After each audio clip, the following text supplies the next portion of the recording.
shoulders. Cruise, I'm meant to break by the proudest ones. Honey on my head, cause I'm lawless. Taking all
the head that the crown sees soon. Feel it weighing down on my shoulders.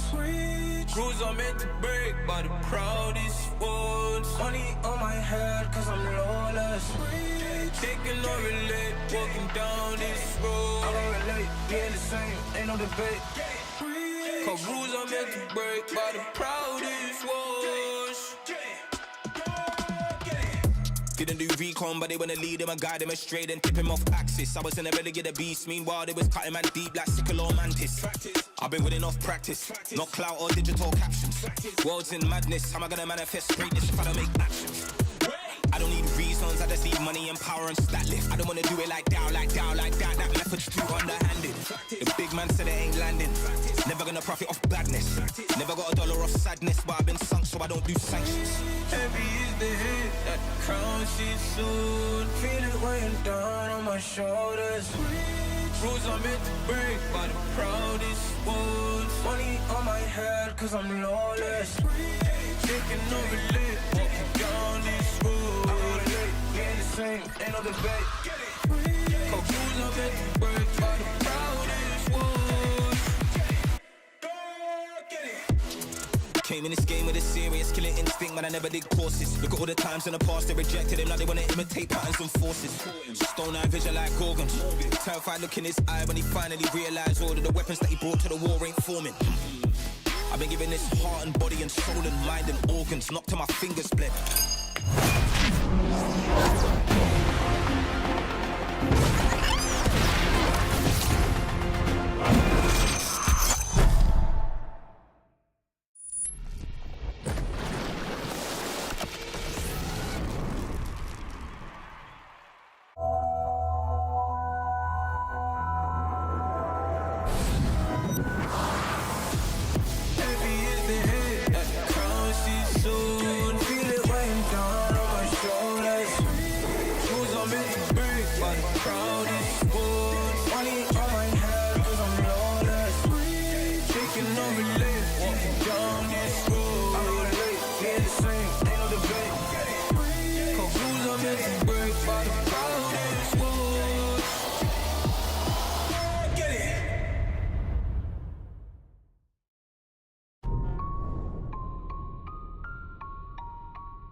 일단 여기까지 올라왔는데 저희 골든 가디언즈를 만나게 돼서 좀 We are really confident we can beat any team now. A date with destiny tomorrow for them against the Golden Guardians. For 6-8 is going to do so much work.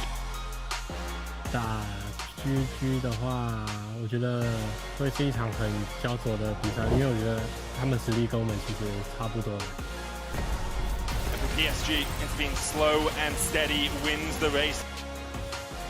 因为他们中野好像之前在 PSG 待过，然后都是很强劲的外援。 제가 예전부터 준지아 선수가 되게 잘한다고 생각을 했고, 그리고 이제 한국 솔로 랭크에서도 되게 1등을 좀 자주 찍는 그런 모습이어서 되게 잘한다고 생각을 했는데 이제 PSG에 간 거 보니까 좀 기분이 묘한 것 같아요. 我觉得他稳定性比我更好一点，然后对，就是稳定性比较不容易会白给那种。 일단 팬분, 다른 분들이 생각하시기에는 저희가 떨어질 수 있을 거라 생각하시겠지만 이제 저희가 생각했을 때는 본선을 되게 쉽게 올라갈 거라고 생각을 해서 저희가 이기겠습니다. 我会全力以赴对付 GG 的。明天打完，准备好收拾行李吧。 Welcome everyone to MSI 2023 live from the Copper Box Arena in London. Today is the last day of the play-in stage. As yesterday we said goodbye to R7 and Loud, and today one last team will join them and go home as the winner will make it to the main stage. I'm Long, I'll be joined by on me? and Medic GB, how are you doing? That was an amazing sign. Well, yeah, I'm feeling very humble right now, I guess. Yeah, how are you guys?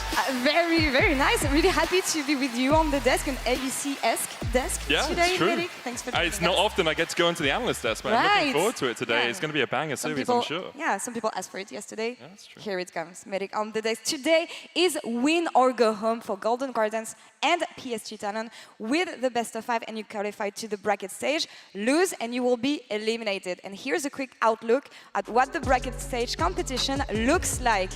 In the bracket stage, the 8 teams are divided into 3 tiers, as you can see on screen right now. The Tier 1 and Tier 2 teams will each face a Tier 3 team, with the Tier 1 teams being on different sides of the bracket.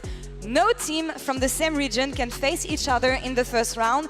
And with all this information in mind, Medic, can you run us through maybe some of the potential scenarios we could see here? Well, there's a bunch of really exciting ones. Yeah. Things like JDG versus T1 in the first round is just absolutely absurd to me. Alongside that, imagine facing up against the loser of that in an elimination game in the next best of 5.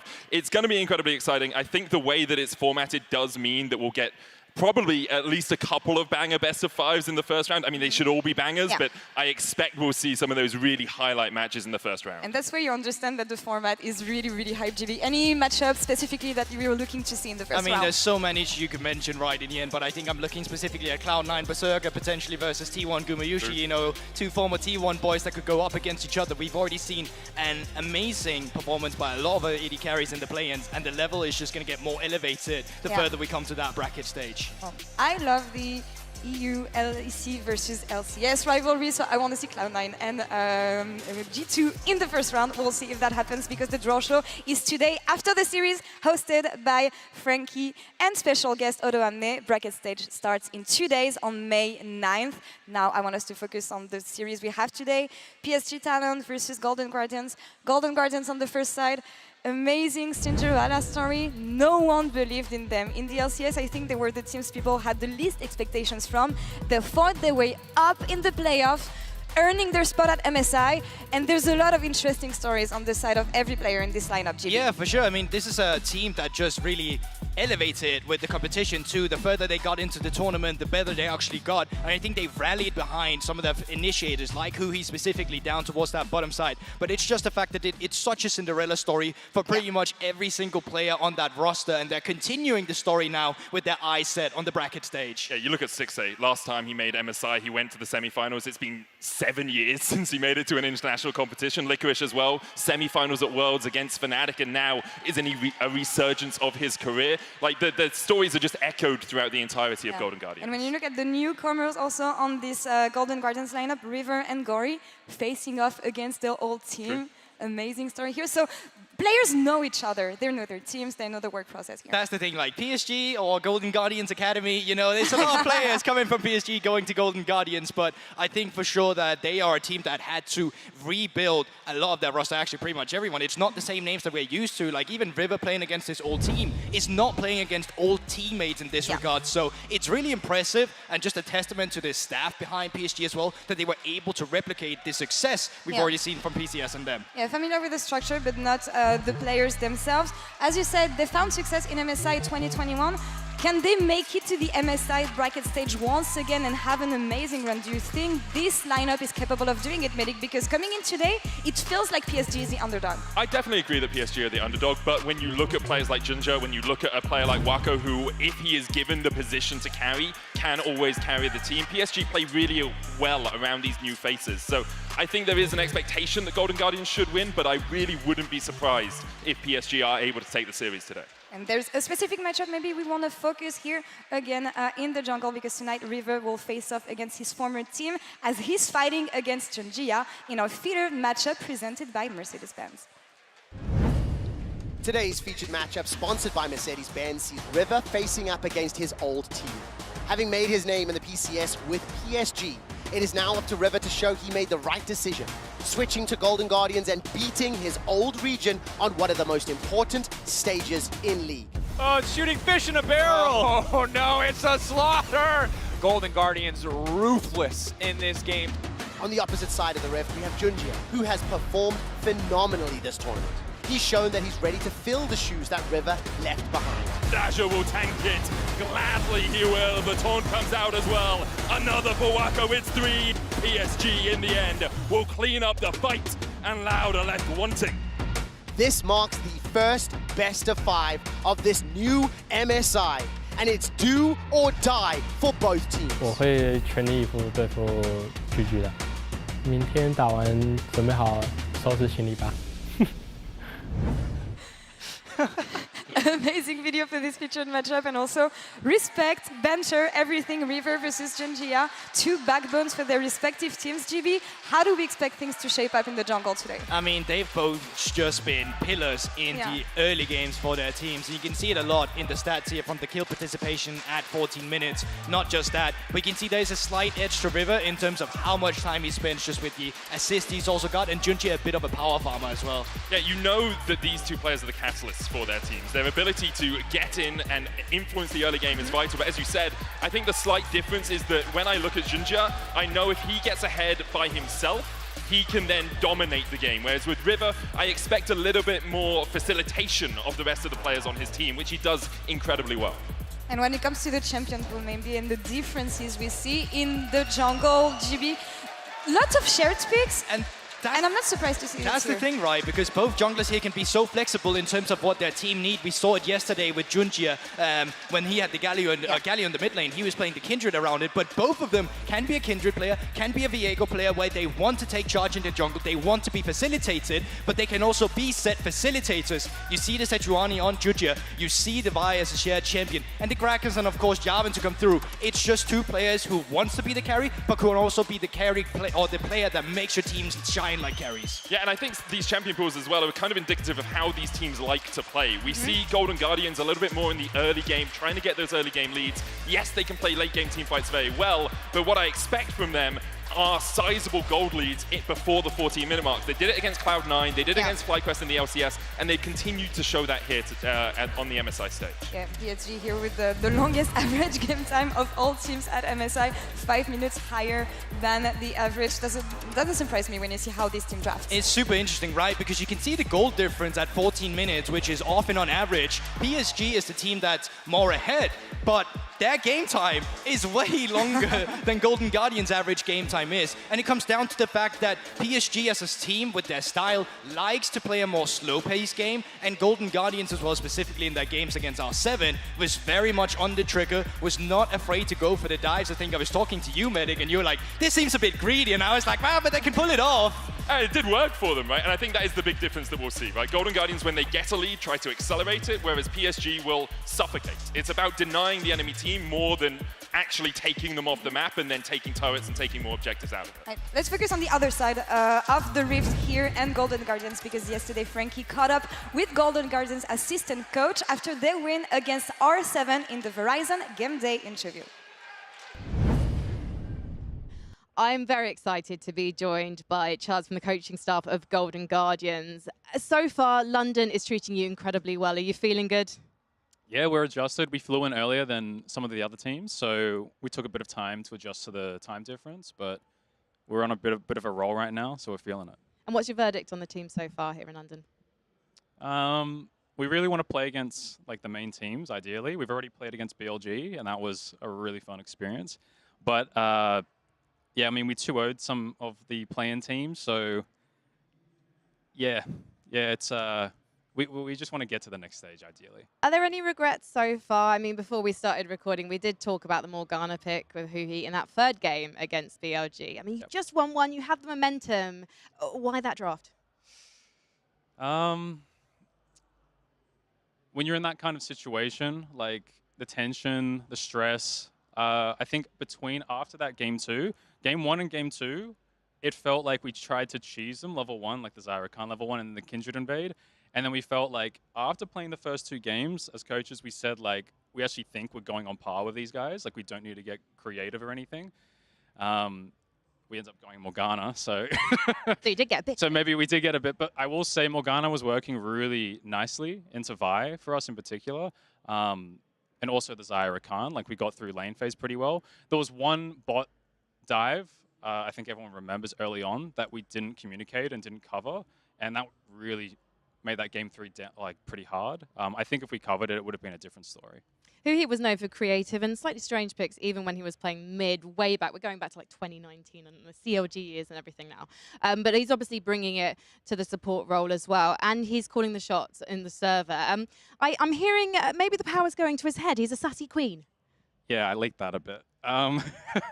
Jay, he's having a lot of input, and he's obviously helping. Oh, Jay, probably, if not, one of the best in-game shot callers I've ever worked with. And I was a player as well before this, so I've worked with a lot of people. But yeah, he is a bit sassy every now and again. I don't know if they leak our pre-game like champ select like comms, but Jay, he comes with his strengths and weaknesses for sure. Great interview and insights here from the assistant coach. And as he was mentioning some champions, I want to focus on the drafts that Golden Guardians have been building since the beginning of MSI. We see maybe not a lot of diversity in the champions they play, but in the way they approach draft themselves. I mean, it's a bit of both, right? Because you can see it against the second game against PSG where they said, we don't need to get that creative to beat them. I'd argue you got a big creative with a Yasuo and Gragas, and while it is a set combo we have seen in the past, it's not something you just bust out of nowhere. I think also you can see the standard stuff, of course, game 1 versus R7, which is pretty much everything you want on this meta. Yeah, I mean, that's just the best picks that you could get on this meta. What I really like about the Golden Guardians drafting at the moment is it's very specific, and it's something we see more now that we have best of 3s and we're not just going through best of 1s, is that they were beaten by Elk predominantly in game 1 versus BLG, and then they said, okay, how do we kill Elk? How do we make sure that his life is a living nightmare? And they did exactly that, and it was what earned them the win, even though they were 4,000 goal behind in the early game. And I think that's going to be very interesting today, because you can see there was an adaptation where the rest of the map had to bandage the fact that the bot lane of the enemy team will pretty much always get ahead. And I think that has been a weak point for Golden Guardians. Stixie and Hui has had good signs of life, but against the best of the best, they struggled. Going up against Wako today, who's been absolutely phenomenal, not just an AD carry, but as on Aphelios specifically, there is something you need to be worried about there. Props to Hui, honestly. I just want to spend some time talking about him because he was very flexible in the LCS. He's flexible again here, this time around at MSI. One unique champion for each game. Medic, I know that you're a support enjoyer, so I'm a huge fan of Hui. I think 4 LCS finals in a row, the guy is incredibly impressive. Obviously switching from mid lane as well, and I think that gives him just a little bit more mechanical nuance when it comes to playing enchanters. A lot of supports are very good at going in, playing Nautilus, playing Leona, playing Thresh, but often, often you want just someone who can stand a little bit further back and then see the windows where you can land a good Whimsy or where you can land a good bubble on Nami, and that's what Hui does really well, in my opinion. We'll see what Golden Guardians have been cooking for draft today, but let's see who the fans predicted to win in our MasterCard fan prediction. Each day you can head over to MasterCard Nexus on Twitter to participate, and for now Golden Guardians have 66.5% of the votes, PSG at 33.6%.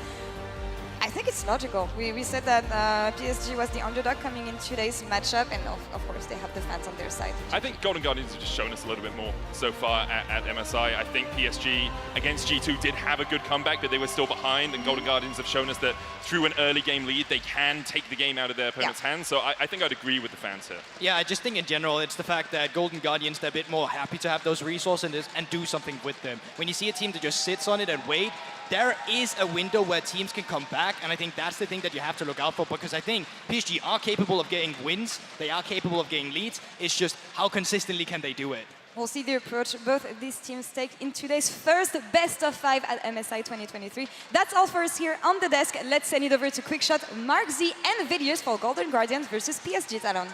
Thank you so much, Laura. Welcome to the Caster Desk. We are moments away from picks and bans for the very first best of 5 here at MSI 2023. The thing that I want to definitely talk about is what will the priorities be here for the draft. I'm anticipating something like the FLICKR to be particularly important. We saw how much it meant to Wako. But for the Golden Guardians, they played a whole bunch. Hui, what else is he going to pull out of the bag, Mark? I don't know. He already pulled out his classic set. We've already seen the Amumu. The Rel got banned. He hasn't played that one yet on MSI stage, so maybe it'll be the Rel. Will it be another unique champion, is the question. Do you think we'll see something different, or do you think we'll see something that he's brought out before? He's, for context, not repeated a champion yet at MSI. I think he's due. I think he'll end up picking the same champion at least once in a best-of-5 series.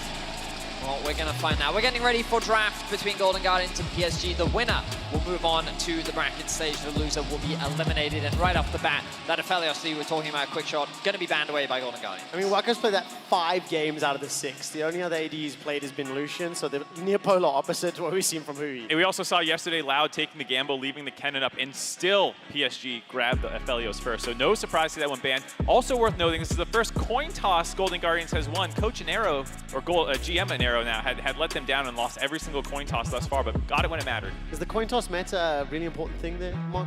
I mean, I like blue side. I generally would like to start on blue. I mean, of the 2 sides, GG have had an opportunity to select 1 blue, 1 red. This time around, elected that blue side. Annie removed from the pool as well. No big surprises here. I do like that we've had a fairly diverse champion pool over the last couple of days. Quite a few different picks almost every single day. And Huhi's definitely the guy that has been the most fun. The set, the Amumu has been absolutely great to watch. And that Lucian now banned away from Waka, so he'll have to play something different for the first time, Betty. He certainly will. I'm excited to see what he brings out. My expectation would be something like the Jinx, sticking more towards that traditional late scaling hyper carry. The Vi being banned away is a little bit surprising by Golden Guardians. I was just about to say that while we have seen some diversity, the things that have stayed the same are this mid-jungle duo of Vi and Ari, and something that Golden Guardians, I think, found a lot of success with yesterday. They were very good at playing around Gory, really setting him up for success in the early game. But they will have to go in a different direction. With the Kennen still up and available, you imagine the Golden Guardians could consider that as a first pick. We'll see if they grab it. That is something that FLICKR played. Looked very good on it just yesterday. Had a pretty impressive performance. So looks like that's going to be snapped up right away. No surprise there. What is the answer? Because we saw... not Rise! Yeah, we saw the attempt at Rise. Did not work out at all. River visiting that top lane a whole bunch and just getting Licorice set up to carry the game. I also think yesterday River really read his opponents well, was absolutely ahead of the curve in every single play. Junjia can have a task ahead of him. There's no shot. There's a shot, right? No. To blind pick an Aurelia this early in the draft would be an incredibly confident play. I'm surprised that PSG are immediately responding with a top laner. You would expect jungle and AD carry to come in here based on typical draft trends for red side. Something like the Zeri or the Jinx would have made a lot of sense. The fact that they are still leaving junglers up, I do think that Wukong, after the nerfs, I feel has significantly less impact than what we've been seeing compared to the previous patches, and it seems that teams are much less willing to blind pick it compared to what we've seen in previous patches and domestically. Well, wasn't Wukong or the Jinx locked in fact, swapped to the Ezreal. I think that's the first time that we've seen here at MSI. Interesting note, by the way, Waka's got 0 games on Jinx this entire year, so hasn't pulled it out just yet, and River's going to go back to the Viego, 3rd time here. But I think a lot of power picks on the side of Golden Guardians, so I'm already starting to see or feel a little bit like every time I've seen this happen, the picks that have the Ahri and the Kennen tend to do pretty well. Yeah, already Golden Guardians grabbing a lot of the power picks they were able to grab yesterday. This time the Viego for River. Obviously, they love playing Gory River 2v2s around mid lane. This is another powerful one that'll be looking to make plays, move all over the map. In a lot of ways there, the engine combined with Fuhi for Golden Guardians to make plays in the early game. PSG have drafted themselves a pretty powerful pushing bot side. I did a bit of research very quickly and found out that Wako, all-time, Ezreal is one of his most played champions, 70% win rate across his entire career with 30 games played. So it seems like in game 1, he's going back to comfort, something that gives him a lot of security. And I think Ezreal Karma is a very safe bot side, much typically more towards the weak side. And when you draft the Cassante, it does make you think, well, what is PSG's game plan in the early game? Where is it exactly that they're going to look to try and play around and try and find advantages? And this is one of the things that has been the question for PSG across this tournament is, can they take their kind of late game, less aggressive play style through this early game phase against the more powerful teams? You saw it not go very well up against G2. They kind of got ran over. Can Golden Guardians do the same thing and just make this game over before all this scaling and team fighting kind of comes online, or they're starting that from too big of a deficit? I mean, both of these teams have had some pretty dominant wins over the last couple of days, and I think interestingly for PSG, it's a little bit different, a little bit more impressive than what they did domestically. They're at 14 stats, it's doing like plus 800 or so. And I think I genuinely don't know what to anticipate on how these teams are going to stack up against one another, because like, especially even yesterday, it was very heavily one-sided for both squads. I think that the game yesterday gave me a lot more confidence for PSG in this matchup. Their first day against DFM was, you know, they had that game that they probably should have lost. Then they kind of got ran over by G2 a little bit. Wako did have some good performances in that G2 series, but he was kind of the only one. But yesterday it was very, very dominant for this team. It made me feel like this would be a much closer matchup. Hopefully we get to see all 5 games. I say that through gritted teeth as a North American fan, but as a general League of Legends fan, hopefully we see a good series. RS and Nautilus being taken off the board here. I wonder what bot lane Golden Guardians will be considering. You're a resident Golden Guardian expert, Mark. When you look at this draft, what do you think Stixxay's thinking about right now? Tristana maybe? Or they got rid of a lot of the common things you tend to see, and from here, Ezreal Karma wins a lot of them. They could go Zaya or Zeri Rakan, they could go Zaya Rakan, they could go Thresh Jinx. Kai'Sa set was not on the list of things I was gonna say, but let's do it. All right, Golden Guardians bringing out a very heavy dive composition here. Set being one of your primary initiators. Kennen with a great follow-up, assuming he can find a good flank. But basically, all of these champions want to go forward. I love this. Golden Guardians laying down the gauntlet game 1, saying, you want to play this kind of at-range, pokey bot lane. Instead of finding a similar range-style matchup, we're going to go engage and hopefully get our mid-jungle making plays around the bot lane to attack Wako. Last lock-in here for Junji as the Kha'Zix. So, first time that we're seeing the Kai'Sa, first time we're seeing the Ezreal. 2 compositions that look very aggressive, but I feel like there's a little bit more cohesion on what I'm seeing on the Golden Guardians side, pick power on the side of PSG. I mean, when you zoom out, Vetti, what do you make of this? I mean, I think that PSG's early game is very weak. Early game skirmishes are not going to go in their favor, which does concern me when we look at how well Golden Guardians have been able to get early game leads when they're given the priority to do so. Huhi is not afraid to get out on the map. We know that River is more than happy to look for invades, and Gory, with his prio, is more than happy to roam bot and set up some dives. So I think the Golden Guardians have all of the agency to make things happen in the early game. The later the game goes, it does make me wonder how much of a range advantage PSG have over Golden Guardians. The one thing I will say is Junji on the Kha'Zix. This is probably, outside Wako, the best performing member.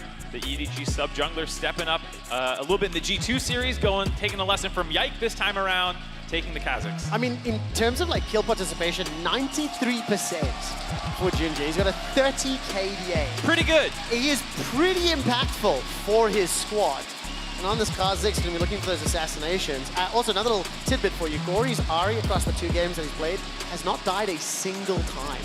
So looking very comfortable and impressive on that particular champion. But Vetti, I love the thing you called out just with regards to the early game and whether or not PSG will be able to sort of weather the storm in some ways. So let's keep our eyes on River. Ladies and gentlemen, and everybody else, welcome to Summoner's Rift for Game 1 in this best of 5, the last chance qualifier to the bracket stage. Win, and you join the 7 other teams. The first best of 5 at MSI, but the final matchup of the play-in stage. Last spot on the line to join the main stage. Draw after this series happens. I'm excited to see how the rest of MSI plays out. I think play-ins have been very exciting overall. For it to culminate in Golden Guardians versus PSG, I think very much what many expected throughout the play-in stage. I think the big surprises were Golden Guardians taking what was a massive comeback victory over BLG. A lot of people now have, I think, a very different opinion of Golden Guardians as the underdogs. They continue to surprise throughout the year. Perhaps PSG can put a stop to it today. I like the Golden Guardians' evolution on the emote game yesterday, knowing that Loud was playing the second series. They kind of pandered to the audience, flashed a lot of Loud emotes. This time around, River going for the TSM flare. Don't know how popular that still is. I heard a TSM chant, I think on day 1 or day 2. I hear a little bit from the crowd right now, so sounds like still something to use. I love the performance. Why not? Have some fun in the game as well. In your opponent's head, just a tiny bit. No real shenanigans to start off the game. Look, River starting bottom quadrant. Junji starting on that top quadrant with Ashi helping him out.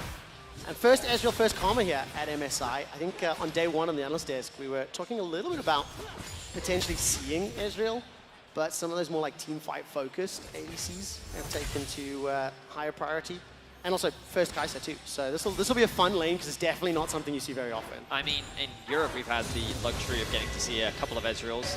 We know how obnoxious they can be in the late game team fights, right?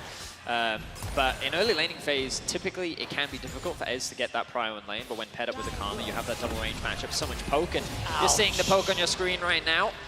The level 2 coming out for Wako and Woody. Great damage from PSG. But the Fog of War Observer's highlighting it for us. River is in a position to gank.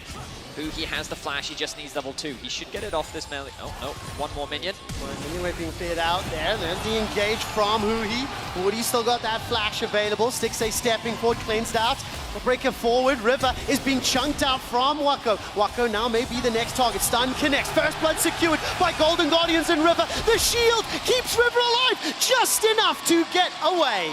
Massive first blood there by River, sort of in reaction to the push that was coming from PSG's bot lane, but probably also a pre-planned play. This is something River has done a ton in the LCS, not as much here on the MSI stage, is going for very different jungle clears to find people at different timing windows. He's a monster at this on Jarvan in particular, but willing to do it, as you can see, on multiple champions. I thought for sure he was going to be clearing topside to your power point on the map on Kennen, but this shove that Ezreal Karma is always going to go for early on, knowing that they're going to push up this far, there's no way Set and Kai'Sa can contest the level 1 push, so they just go exactly on level 2. River has hit level 3 in this chase down sequence. The patience, getting pelted by Ezreal and the minions the entire time. Karma as well gets very low, but commits, lands that W critically, finding that kill, and then using the Karma Soul shield to make sure he gets out of there alive. So well done. So first blood secured and in the hands of the Viego. A little bit of a presence there from Junjia, but Corey, he's here days. I will also say, PSG's bot lane really should have just used one of their wards. Both AD carry and support had it available. Trying to set up that early push without taking into consideration a potential early gank. A big oversight, I think, from them. And losing all of those summoner spells now sets up GG very nicely for potential future ganks. They know that Aja is a very difficult lane to play around. Playing Cassandra into Kennen, they can just leave Licorice isolated in this 1v1. He can build his own advantages, and Gory already looking to gain control over the lane. Does miss the charm. Could be an opportunity for a re-engage here from Yubao. Really good counter trade there. Gory ends up losing a little bit more of his HP. We saw Hui stepping just behind that mid turret, by the way, drop that control ward. So it'll give him a little bit of vision as Licorice continues to pressure. So pretty much the top lane playing out as expected. We'll keep an eye on whether that manages to develop in a way that Licorice can take over the game the way that he did previously. But for Gory, just continuing to see, I mean, look at this, trying to push Yubao all the way between the minions. He is a very aggressive mid laner, always trying to find advantageous trades, and I assume also wanting to get the shove so he can start meeting up with River now that he has completed his first kind of official clear, finally grabbing all that in the top side. Yeah, if you look underneath his champion icon, you'll see that little pink bar. That indicates how close he is to level 6, and he should just, okay, he's about a minion short of level 6, so it would have been a great opportunity for him to then look for a roam. Vision now invested in the bot side, River for PSG, to track whether Gory and River could be looking for a gank. Beautiful charm. Just a little bit more poke from that Orb of Deception, and gonna step back. Pretty even CS numbers across the top and mid lane. Small advantage to Wako in the bottom lane, and we're still waiting to see Junjia really show a little bit more presence. He's level 5 at the moment, small advantage over River. And once he does unlock that ultimate, he can look for some more picks, but hasn't yet found the opportunity. Yeah, PSG kind of learning their lessons from that first blood, getting a lot of wards out around the bot side, a pink ward in River, a normal one in the tri-brush there to make sure that they are safe to push. This is how Ezreal and Karma have to play the lane, so despite the fact that they did give up that first blood, they've reasserted dominance of that lane. Funky look there for a second, but yeah, playing around their kind of power point, making sure that they don't continue to fall behind, that there's no repeat gank follow-up until these flashes come back available. Not too far off now for Woody. Yeah, I mean, Golden Guardians, they don't really need to force anything super urgently. They still have time. Level 6 is really where you'll be keeping your eyes on any opportunities. Good window here being found by PSG. They expect River to be on the top side of the map, and they know that Gory has just gone back to base with no TP.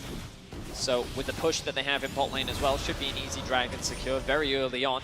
We know that PSG is a slightly slower team when it comes to the early game, but starting to stack up these dragons really sets you up for success to get you those team fights later on in the mid and late game. I mean, Woody and Wako are doing such a great job with that ranged poke. Every single time we look at Stixxay and Huhi, They're chunked out, they're pushed back. They're doing a relatively good job of maintaining a competitive CS advantage or CS numbers. But that's definitely unlocked that first dragon. And I think for PSG now, going to continue to look for those little skirmishes. I mean, this is the first time that we've seen these teams obviously against one another. 6-4 LCS versus PCS. And I genuinely think both of these teams just playing a little bit reserved, a little bit patient, suss one another out. Yeah, haven't had the strongest competition just yet, you know? No, but very touch and go. I think you saw there's a potential for a bot side dive after the Dragon dropped and 6A was backing off that turret. PSG instead go for a reset during the time. River was working down a lot of focus on the top side, stealing away the red buff for that commitment, as well as getting some deep wards down there.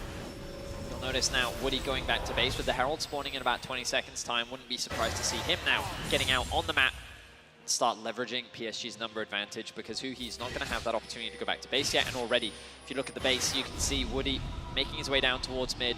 Yubao going back to base now, though, does give Golden Guardians this window to set up vision control around the Herald. I do wonder if Golden Guardians want to fight the Herald. They're much more of a level 6 reliant team, especially with their bot lane and the way that wants to play. And if Huhi can't get 6 prior to moving up to the top side of the map, then it will feel like a difficult fight compared to Ezreal and Karma, who are very happy to just pelt away with Qs. Now, Woody after that back. Pokes a little bit in middle lane. You can see on bottom, finally Stixxay and Huhi shoved the wave up. That back timer from Stixxay from the potential dive you're talking about, Mark, ended up giving like a pretty significant CS advantage. And despite PSG, well, they just conceded backing, yeah. Golden Guardians in the river. They're going to start this one off. It's completely uncontested, Eddie. Yeah, I'm a little bit surprised. I would have thought the PSG, given their setup, they had the numbers advantage, want to force this, but I guess they're a little concerned about Licorice's power at this point in the game. They know that Gory just had a base as well. Stixxay coming off the back of a base would have been able to collapse first, as Wacko had to go and catch the bot wave. So everything will reset. Golden Guardians with a small advantage gain. Yeah, the Wacko being committed to the bot side there makes sense. There's a very big wave. Don't want to lose that one, having to move up to the top side. And once Golden Guardians see him there, Stixxay and Huhi shadow into the river without having to roam all the way up. Get a Rift Herald here, and we'll want to see where Golden Guardians use this one. Obviously, it'd be very nice to accelerate your Kai'Sa. She's basically your biggest late game threat, but I do think there's value in breaking open mid lane turret, trying to make a play around there, and then moving down to bot side. Mid lane has so much pressure over the rest of the map, and so if you can kind of spring Gory free, that's probably going to accelerate your game faster than just getting some extra gold or plates into the pockets of Kai'Sa. Stepping towards that mid lane, Junja towards bottom. Neither opponent's aware for the time being, and both teams just trying to fish for opportunities, but that's the defensive starts here. Now River moving towards the bottom lane. Recall does in fact complete. That's level 7 for the Viego. Huhi is going to force the flash from Woody. That's a win already. And that means repeat gank the next few minutes. Definitely a target. Yeah, Junji had the right idea, kind of hovering that brush, but didn't wait out the entire play. Recalls, and that's basically the exact window that Huhi goes flash for flash there. So team fight at Dragon, is that what we're setting up for here at this pace, basically? I was kind of expecting Golden Guardians to be a little bit more aggressive, to be honest. I thought that they would try and threaten a few more dives, but to PSG's credit, they've done a great job of just keeping the push in bot. It has made it hard to really stack up a wave and threaten any real dive bot. And then also there's been so much vision investment on the bot side. You can see our observers highlighting it now. PSG have a lot of vision control that make it that much harder for River and Gory to really find any opportunities, which means that we do need that neutral objective to really start these fights. I mean, last time we saw this Kha'Zix, Yike was able to create opportunities or punish the top lane, synchronize up with the rest of G2 and have dive after dive. The game hasn't necessarily been played out that way, and Ninja's just power farming for now. Same level as River, not a significant advantage. Does this make you a little nervous with this Kha'Zix, or is it still, he's just ramping up? I think he's ramping up. Kha'Zix is obviously a champion who, at level 6 onwards, has very good skirmishing potential, but he does continue to scale throughout the game as you unlock more evolutions. When you finally get the resets and team fights, you can start taking those over. As we see that Rift Herald mid, like we were calling for. Potentially setting up more Dragon. There's a couple of wards placed inside PSG's jungle. Teleport's not available for Licorice. It is for Archie, who's now being poked out just a little bit. 20 seconds until that Cloud Drake will spawn. I want to see whether either team will kind of rush for it or not. Good counter vision now for what's been cleared out by PSG, and I think they're setting this one up. Moving into the river together, pushing that mid lane. Let's hope we get this first big team fight. Pretty sure Wacko just snipes Stixxay on the back to stop his recall and delay the timer for picking up his Mythic. Does end up getting the Kraken Slayer, but might be a little slow getting back to Dragon. So PSG is going to start this one off, kind of knowing that they had interrupted Stixxay's recall, and he can't possibly be here if they rush it.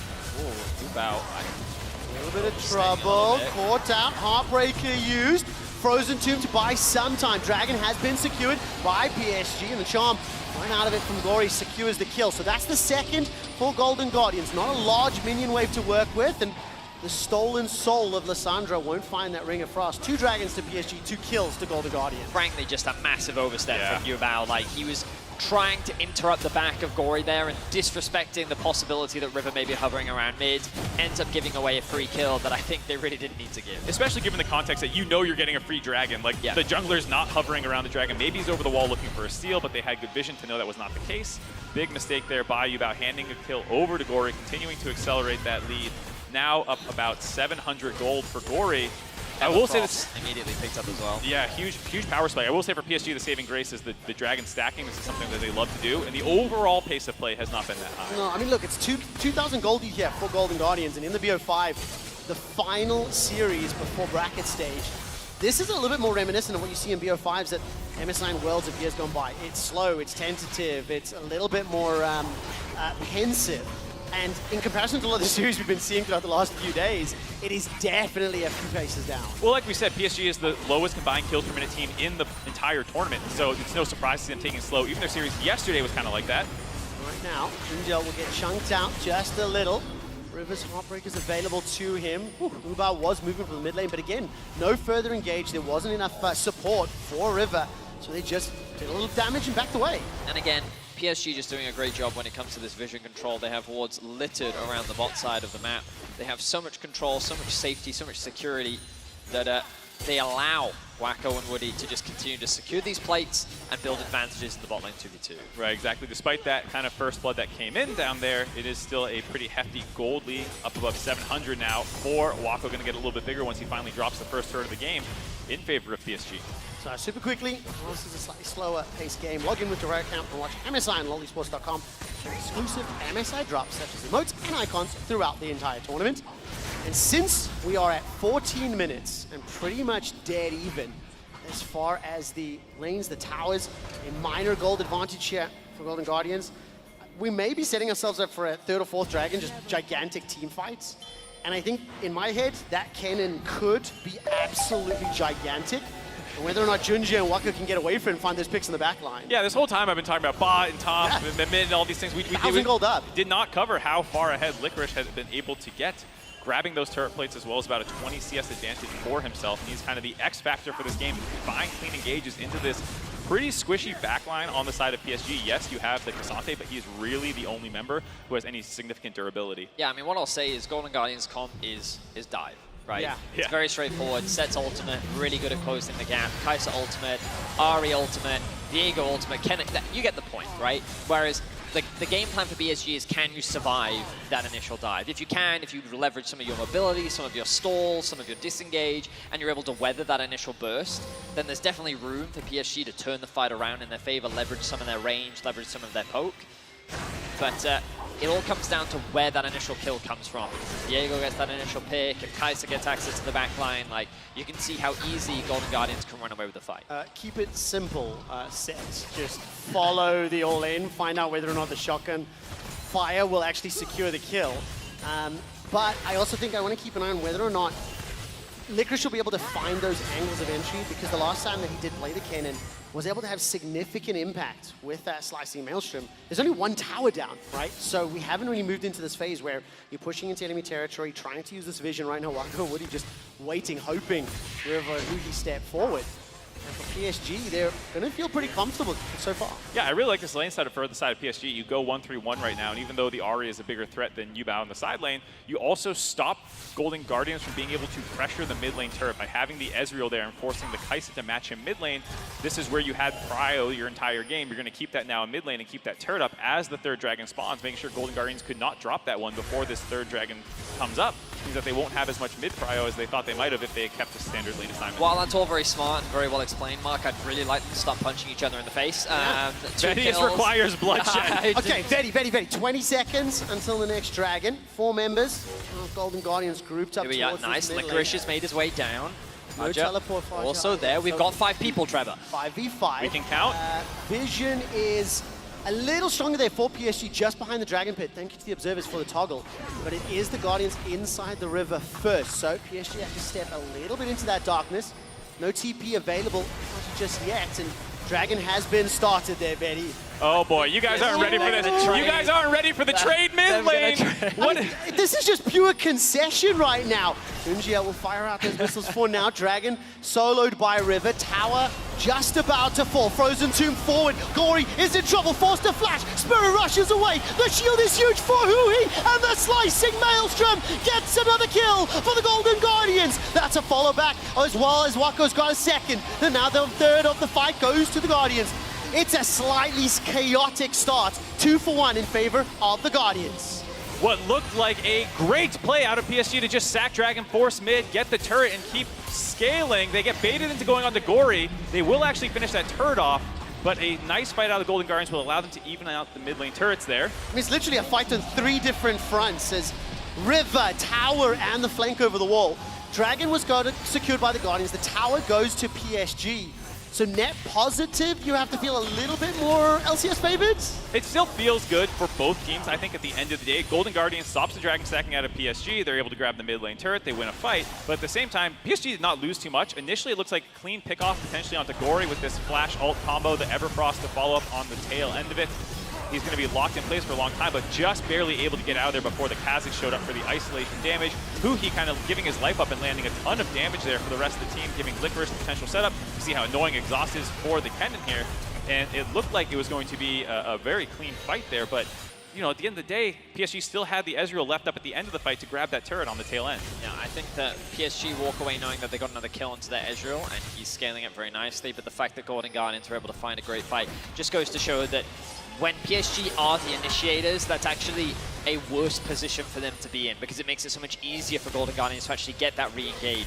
Oh, you want to actually engage onto my set? Cool, that then gives my set an engage onto you, and then the Kennen gets a very easy follow-up. Did, of course, commit Licorice's flash in that exchange, so Golden Guardians likely going to want that back up before they force another fight. But overall, Golden Guardians showcasing the power of their 5 versus 5, and something that PSG will have to be cautious of as they move forward in this game. And we're definitely talking PSG like they have this massive scaling advantage. To be fair, it's not huge. Obviously, yeah, Kai'Sa exactly. does scale well. Both mid laners are more utility setup, pick focused, skirmishy junglers, team fighting top sides, and a lot of it is going to be about execution. Does Golden Guardians get this engage cleanly, or is Waku going to survive it and then be able to pelt them from the outside of the fight? What will be also very valuable is to get a better look at sort of late game decision making, macro around the map. We haven't had a sort of game state for either of these squads here at MSI that's played out this way. We've seen both of them have impactful early games. They were very respectful, very hesitant. And now with the second tower falling for Golden Guardians, the map will be a little bit wider, a little bit more open, which I think in theory could potentially open up some possibilities for PSG. If you look at the likes of the Kha'Zix or the Ezreal in mobility, potentially looking for picks. Going big picture, looking at the rest of the series based off game 1, this is why people were kind of debating, is it PSG or Golden Guardians who are going to get the last slot coming into this event? And then it kind of swung Golden Guardians' way as we see pick-off potential. There's a hop over the wall, immediate flash there, and River has escaped with his life. Very good reaction time. Gory, Spirit rushes forward. The charm connects onto Woody, but there's no follow-up just yet. And all of a sudden, it fizzles once more. Looking for those picks, but there's just not enough to stick it. A little over-ambitious there from Gory. Does connect the charm, but onto Woody, and it was very difficult for the rest of Golden Guardians to follow up. That's an ultimate down now. With the Dragon spawning in about a minute and a half, you should have that back in time. A lot of fighting over the river between two teams. And that is not intended to be a pun. But It's very difficult. It's a difficult one when PSG are actually so very good at controlling the space and making it difficult for their opposition to access these neutral objectives. I mean, both top laners also have that teleport available. They were trading in the bottom lane. Still a significant advantage there for Licorice as he's pushing the way forward, but has he stuck around just a little too long? Void Assault is available for Junjia. Licorice will use that belt, dash a little forward, all out, gets knocked into the wall, may be able to pick up the solo kill before Junjia can arrive, and it will be bounced back 1-for-1 in the bottom lane. Nice trade there by Licorice after getting collapsed on top of finishing off Aja before Junjia could get in range. There's the claw, will put some distance away. Beautiful charm, instantly cleansed. Foxfire is out, and River can't connect with the CC, so Ubao escapes for now. No flash for River. The fact that was forced out in the previous pickoff attempt by TSG might have just saved Yubao's life there. Otherwise, you have to imagine River would have flashed with a stun there, maybe force Ebao's flash out as well. Instead, everyone disengages. How much faith do you have in Golden Guardians' late game as we're ramping up to these very 2, 3, 4 item team fights? I'm relatively confident. Golden Guardians is a well-rounded team in the sense that they have a lot of people who can carry. As you see, FLICKR getting this 1-for-1 here. They have interesting drafts and generally good team fighting. But I think that's also PSG's strength. They have seemed to get better the longer these games go on, both domestically and in this tournament. So it is definitely going into the wheelhouse of what PSG feels comfortable doing. Now, Dragon has been started by PSG. I saw in-game FLICKR pinging his ultimate, still about 20 seconds away, but Golden Guardians making the choice to force the Baron. PSG recognize that this is happening and they're looking to try and respond. Junjia has now arrived, and this will actually force PSG off the neutral. They know that Aja doesn't have the teleport, so they're not going to take the gamble and have him solo it. Looking for the fight. Charm was a little short. Flank potential is there for Huhi, trying to find that angle while Junjia's on the Dragon. I do think that you could just send Wako there, though. If you're really that concerned, he does still have the TP. Ezreal shouldn't have an issue when it comes to soloing this, as GG look for a fight. Here comes River, caught Aji, gets shield punched, and Ubao steps out. Not the right engage, not the right grouping, so Dragon number 3 goes the way of PSG. Golden Guardians straight back to Baron. Yeah, Golden Guardians trying to bait PSG off the Dragon initially while waiting for FLICKR's ult to come off cooldown, but PSG initially reacts, then goes mid lane, leaves 4 there, leaks out Junjia, a very strong champion for soloing down the Dragon. Grabbed that one very easily, and PSG have continued their Dragon stacking ways. Something they love doing. Huhi's looking for that flank. Still has the showstopper. Junjia backwards. Claw goes out. Team's starting to trade sides. PSG pushing towards the middle lane. And some of this indecision or inability to get onto PSG may cause a problem for the Golden Guardians. I mean, Golden Guardians are scrambling right now. They're really trying to find a fight, and PSG are just not giving it to them. If you want to credit PSG for anything, it is their ability to stall. They're a team that is great at playing patiently, and they won't feel the need to overforce anything. Golden Guardians have lost their window to really force that Baron. And now, as PSG get that push in... He's still there, by the way. Oh, Huhi's still there. The showstopper comes out, but FLICKR is too far away. Huhi gets enough shield to survive for now. And the potential was available. Forces the flash out of Huhi. FLICKR was too far away. Huhi had an opportunity. I mean, Fedi, help me understand here. Is this good macro? Is this like, because I can't quite get a grasp on how I feel about this very pensive play. Basically, Golden Guardians were late in terms of the Dragon setup. The fact that PSG had started it first, Golden Guardians then said, well, we need to use the Baron to either force PSG to come and fight us, or we need to use it to commit this Baron down. They weren't expecting, I think, PSG to just immediately sack the Dragon and then come and contest them. So in a 5v5 mid, they tried to find the fight, but this is something we were talking about earlier. PSG have great range and poke that they can keep leveraging. Oh my word. They've managed to find a pick onto Junjia, who just waltzed into the River. River goes forward once again. That burst damage is massive. The resets are so valuable. And now with 2 kills secured, Golden Guardians considering that Baron. Heads up play by River there, never actually resetting, staying in there the entire time, finding the kill into Junjia, no jungler. The follow-up onto Wako means this is basically uncontestable by PSG. Massive play by the mid-jungle combo of Golden Guardians. And after 25 minutes of very defensive play, that one decision to not recall, to not back, maybe lulling PSG into a sense of security, they just walked into the River and got jumped on. Yeah, River's positioning was something that PSG were not expecting at all. Junjia is not on a champion that can easily face check, and Golden Guardians convert that into a Baron. They must have felt very frustrated after the last play, not being able to find a good fight, losing their flash onto Huhi. The fact that River was able to make his way in here and that Gory was able to quickly follow up, look, no hesitation there. The flash from him, Stickstay committing the ultimate as well. Oh, the shift forward. Here, oh, River, of course, commits the flash as well into the isolation Q damage from his own jungler. FLICKR now in a bit of danger. A little bit. Throws out the ultimate. 2 members on him for now. Slicing Maelstrom's done a lot already as Archer gets the kill. He's made it out for now. Charm, fantastic. Wako's now running for his life. Exhaust will buy some time. River steps forward with that Heartbreaker and continuing to chase. The tower still standing. 26 minutes in with Baron empowered minions. 4 members of Golden Guardians will secure the tower. And PSG are low. They're going to be forced to reset, get back to base. And with the minion line still there, Golden Guardians could look for another.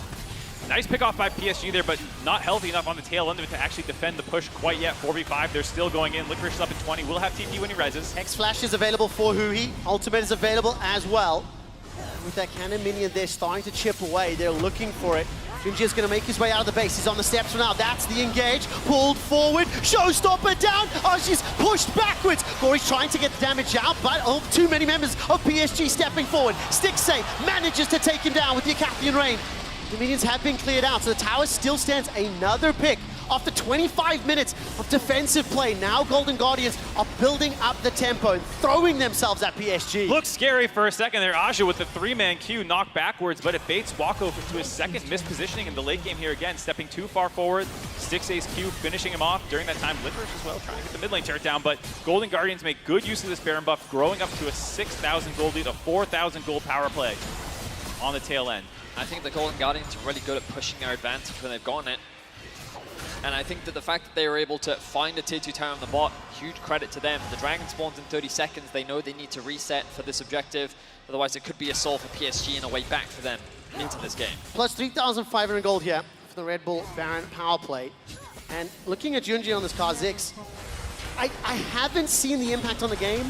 By contrast, like Rivers Viego in the fights, having a big impact with that ult with the resets. And I just think now, as PSG are starting to fall behind, if you push further and further back, it may be a little more challenging. If you look at the minimap though, multiple members of PSG, they're pushing that top lane.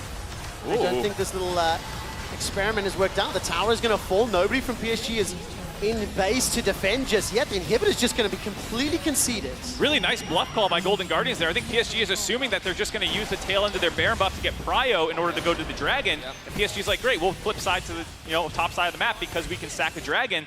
Golden Guardians just say, nah, we're using the end of this Baron to get mid inhib. Really great awareness there from Golden Guardians. They find themselves another advantage. They will secure the Dragon as well, sub 30 minutes. And it's the Guardians that have firm control over this game. A slow back and forth in the early game, but I think this is where Golden Guardians look the most comfortable, and that might seem like a silly thing to say. When a team is ahead, they look good.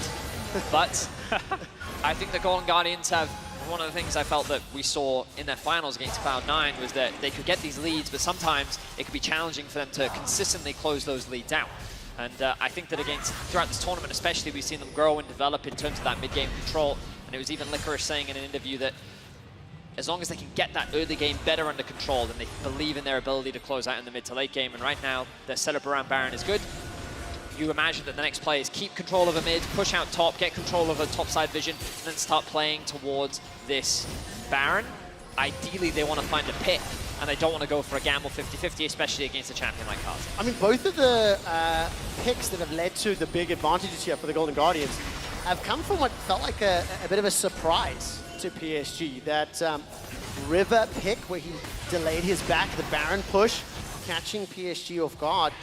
Either very, very good calls here from Golden Guardians kind of in the heads, or surprising PSG, or maybe PSG just a little bit rattled. Because right now they're being pushed back. You can see this potential setup, a minute 20 for Baron, so wards being established, and they will be able to use that objective to bait them back. And this is just perfect setup from Golden Guardians right now. Ideally, they need to get bot under control a little bit. They could send Gory to go and catch that wave, knowing that he does have TP. But right now, their priority is playing through 2 lanes. They're keeping mid pushed in, they're keeping top pushed in, and they're remaining in the top side jungle looking for picks, seeing if anyone from PSG oversteps. You'll see who he has just done a reset. He's picked himself up more wards. And Golden Guardians in firm control around this Baron. Now, they just need to not throw it away. Thanks for the caster curse, Vedius. I appreciate it. Licorice just got his TP back up in a couple of seconds here, so that's why he had been grouped up with the team. Baron wasn't up yet either. Now that it's 30 seconds towards Baron, his TP is almost up. He's going to start pressuring down this bot side, try and pull PSG a little bit apart here. Nice ward clearing on the side of Golden Guardians, making use of that Umbral Glaive out of Jinji. It's very hard to keep wards up if you're not actively defending them on the side of Golden Guardians. Yeah, because PSG now have to use their turn to try and re-clear some of that vision, especially with Licorice investing time down towards the bot side of the map. He's now gotten that initial push in. Now he's looked to regroup with the team. And now that PSG don't have any wards left, this is Golden Guardians' opportunity to clear out all of that vision and can make it completely dark on the top side of the map. Does feel like Gory and River have been the 2 key playmakers for Golden Guardians. Worth noting that both of them spent time in the PCS, time with PSG. The ones that got away, getting the leads for Golden Guardians here. I mean, Gory's still deathless on this Ari. 3rd game at MSI. Baron is pulling PSG towards Golden Guardians, who he flashes available. Showstopper's up as well. He's managed to find unique angles to engage, but this time around, PSG aware. They've split themselves up. They've got very good defensive vision. And the objective has not yet been started. No, I will say Golden Guardians have conceded a lot more space, and I don't love this Baron because of how much of a flip they're creating. There is still a control ward in the back of the pit. Junjia has clear access for a steal. It's going pretty low, 6,000 hit points. Flash as well as Maelstrom is available. Teleport coming in for Licorice from behind. Wako and Junjia, the two targets, but it's Wako that's taken down. Licorice gets the kill. Ubas now being running back, retreating for his life. PSG surprised once more. Nice flank there, finding the kill into Wako, but he's the only one that dropped, and it cost them 3 ultimates to make it happen. Not sure if Golden Guardians want to restart onto this Baron without many tools to actually lock down Junjia. They're going to go for it, bring them back in. PSG moving into contest. Showstopper's still up for Huhi. Maybe need to use that, get rid of the jungler.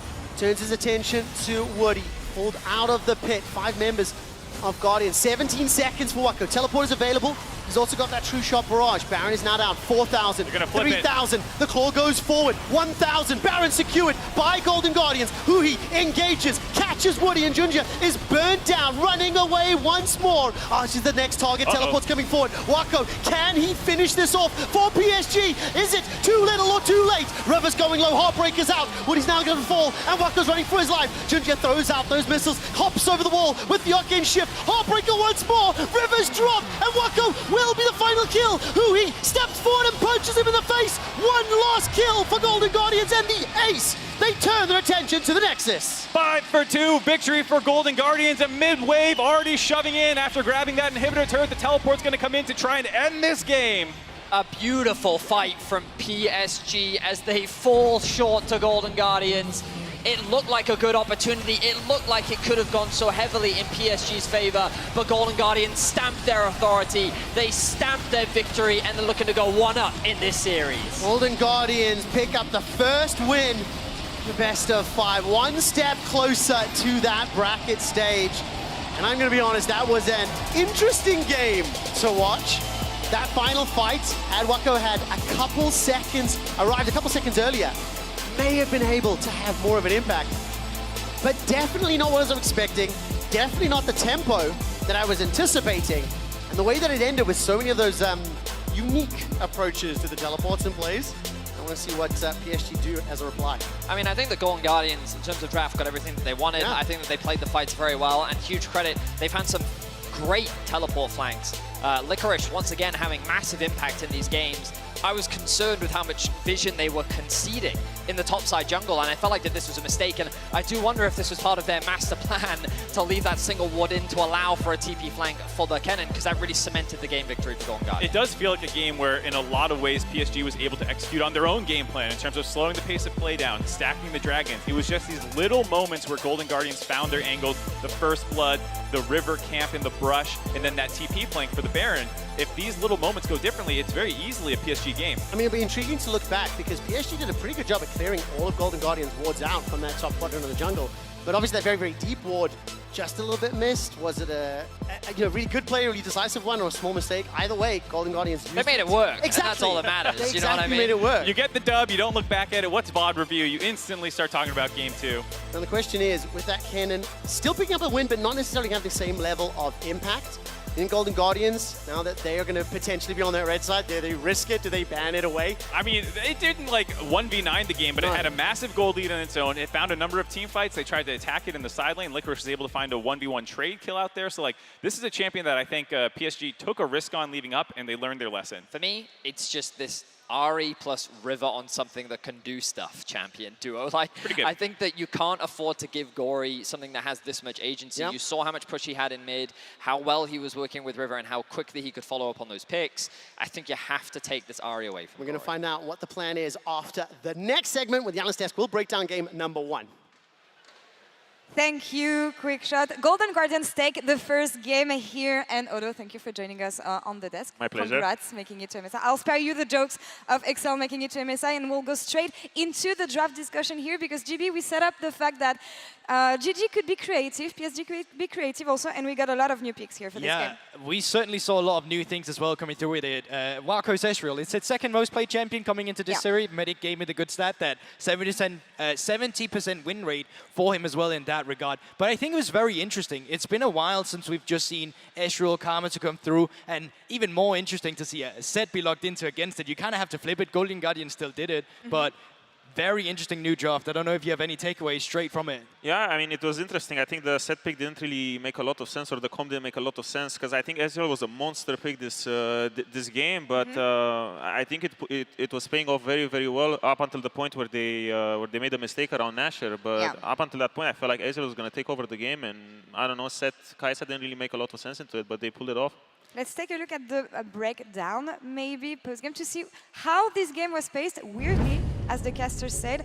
And GB, we've been used to PSG being not proactive in the early game. That was the case of this again, which allowed maybe GG to come back later on. But what did you think about the early game and how it played out? I think it was very slow-paced. I think Golden Guardians was actually really happy with the fact that it became as slow-paced as it did. I think when you had insta or perma-bot prio from the side of PSG, they could have used that a bit more cleverly. I think Kha'Zix never really got ahead, and it kind of turned into this weird state where it's not necessarily there wasn't anything happening in between objectives, but there certainly wasn't happening as much as there would be when the objectives was up. Yeah, I mean, I think the early gank from Diego was monumental for GG to slow it down, because otherwise Ezreal Karma were going to take over the lane very well. And I also think that when it came to the Herald timer, I think PSG bot lane made one mistake where GG just got the Herald for free, which I think, I don't know, given how Karma and Ezreal were taking over the lane, it should have been at least slightly more contested.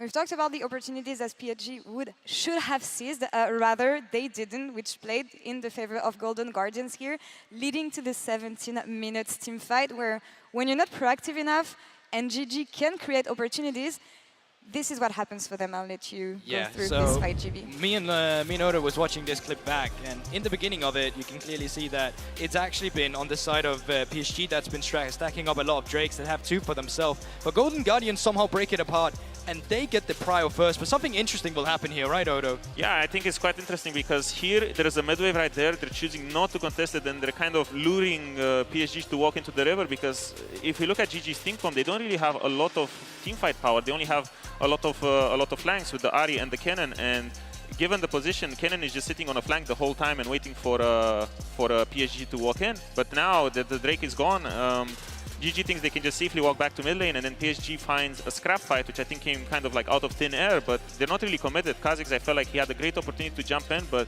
I guess he's just scared of the set re-engage, but I still feel like it was a missed opportunity for PSG to grab something out of that play. Yeah, I was actually going to ask you, do you think it came down to the decision-making or the lack of, rather the hesitation in the decision-making as well in a play like that? I mean, I just think they were unsure of the situation, because normally you would see them, trade into topside, walk into top, get the tempo fast, but they were looking for a pick back on the way to mid lane, and I just think there was a lot of hesitation. I think the Lissandra just saw an opportunity, and they're like, probably saying, look, this is a good fight or something, and then everyone's like, it just came out of nothing, and then people are not really ready to pull the trigger over there. For sure, and I think that was one of the reasons why the game became more messy for PSG too. While they had opportunities to take control of the game, they became sloppy, and a few of the individuals just starting getting caught too. Yeah, hesitations, a few mistakes, few slip-ups on their side leading to the Baron, and for me, when GG got the lead, they didn't let it go, and PSG was not even able to fight back. Yeah, I think for sure that this is the big one as well, because it's kind of random, isn't it? It's just a normal setup. You're just waiting in the bush, Kha'Zix walking face first in, and that's just a huge pickup. Gory coming in quickly to pick up the kill. Yeah, I think Kha'Zix just missed, I don't know, he just didn't think of his tempo that well. I think he thought that they are ahead of tempo probably, and they thought they could just walk in and then sit on the brush, just throw Kha'Zix W and everything and take control of the situation. But it didn't work like that, because if they're behind in tempo and they don't have Cassante to face shake the brushes, their comp has nothing. So resetting for the next game, PSG chose blue side, as it would be expected here. What kind of improvements and adaptation do we want to see, both in draft and in game, maybe in the way they approach the game plan? Yeah, I also think there's a lot more freedom that's going to be let open for PSG now that Golden Guardians has to go on red side. There's a couple more bans that you have to throw out yourself. I don't actually imagine that Golden Guardians themselves would like to play against the Kennen. I think that's like one of the red side bans, because even in this game it was hard to counter, but it also allows you to get Junji on a Kindred, have the Galio ready as well if that's what you're looking into. And so far both teams have been very good at bringing different compositions, so it's hard to pinpoint what exactly will happen, but I'm sure we'll see a lot of adaptations coming through from PSG. Odo, what do you want to see in game 2? Yeah, I mean, I still think their draft was okay, you know, in this game. It's just they had one slip up because even though they had a bad early game, they kind of took control of the game back in mid game, and it was just one slip up. They lost Baron, but now they're in the driver's seat with blue side. I would like to see Kennen if they can get it. Of course, this game it has been kind of, you know, a sleeper strong pick. We didn't really see a lot from him, but just being able to be uncounterable in laning phase and pretty much set your team up for the first 10 minutes to do very well, I think it's gonna be super strong for them on blue side if they can get it. Well, let's see what happens next as the Golden Guardians continue their underdog story and take game 1 in this best of 5 on their way to the bracket stage. We'll be back for game 2 right after this.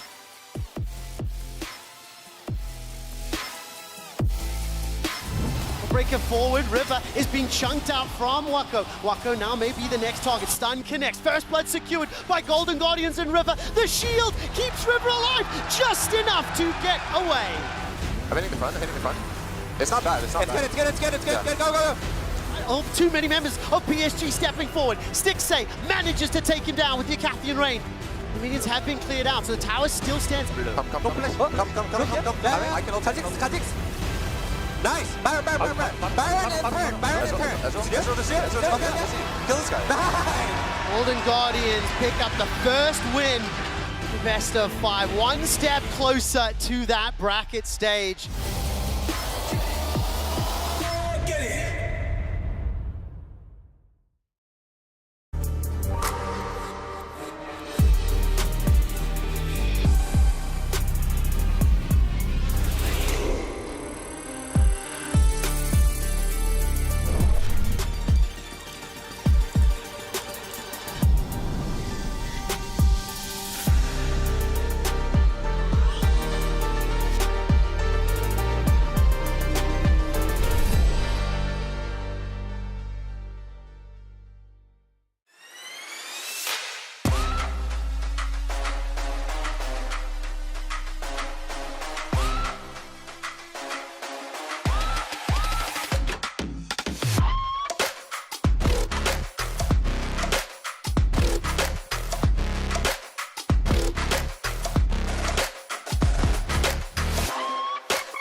New and existing customers can choose the phone they want, like the incredible iPhone 14 on us.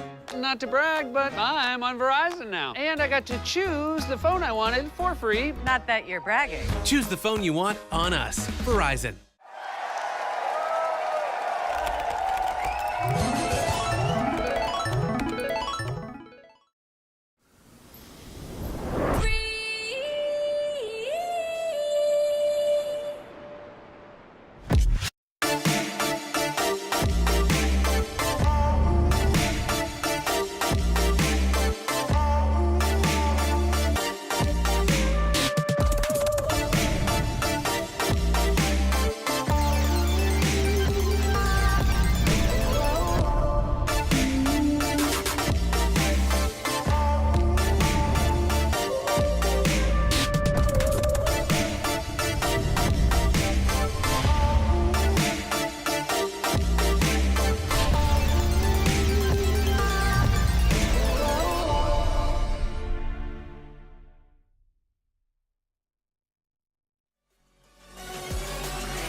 Welcome back to MSI 2023, the final series of the play-in stage. We're dropping in hard. Game 2 draft PSG down 0-1. They selected the blue side and have banned away the Rakan, the Lunk, followed by Aphelios and Do you know what's going to happen, Mark? Ezreal, yeah. Do you know what's going to happen?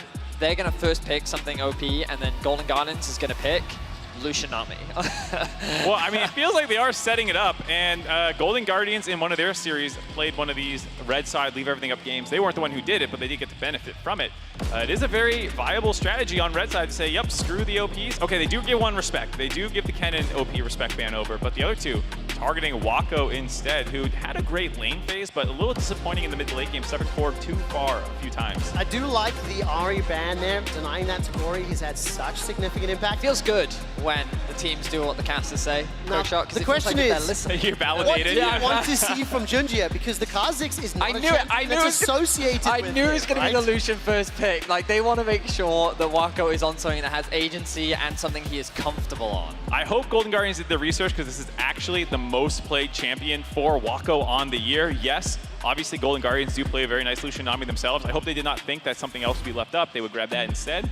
But it is going to be a Lucianami they'll have to play into. We'll see what they have prepared. That means the Vi gets to come out, and the Vi Annie. Okay, so Golden Guardians. Those are the other OPs. Congratulations, you got your Lucian. We are now going to pick the other S-tier champions in the meta. And what a duo they've now set up for themselves. Of course, Ahri works so very well with Vi because of how easy it is in terms of mobility.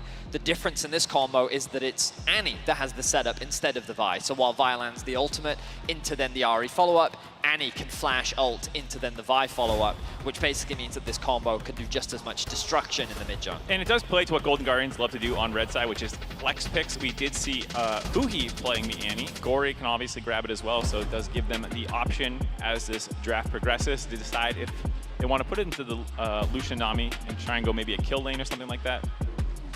Ooh, I don't like that. No me gusta. This is much happier for me, because when we take a look at Junjia as a player, Sejuani is his second most played champion this year, 7 games, 7 wins. He's traditionally a bit more of a facilitator and engage type of jungler. So that carry Kha'Zix is not something that we associate with how PSG have won throughout the entire year. And to answer the question for the bottom lane, it's going to be that Zeri. So it could be Zeri Annie, it could be Zeri plus support, depending on how the rest of the draft pans out. My expectations are that Zeri Lulu will be the priority for the bot lane. I know that during the regular season, the whole world handshook Lucianami with Zeri Lulu.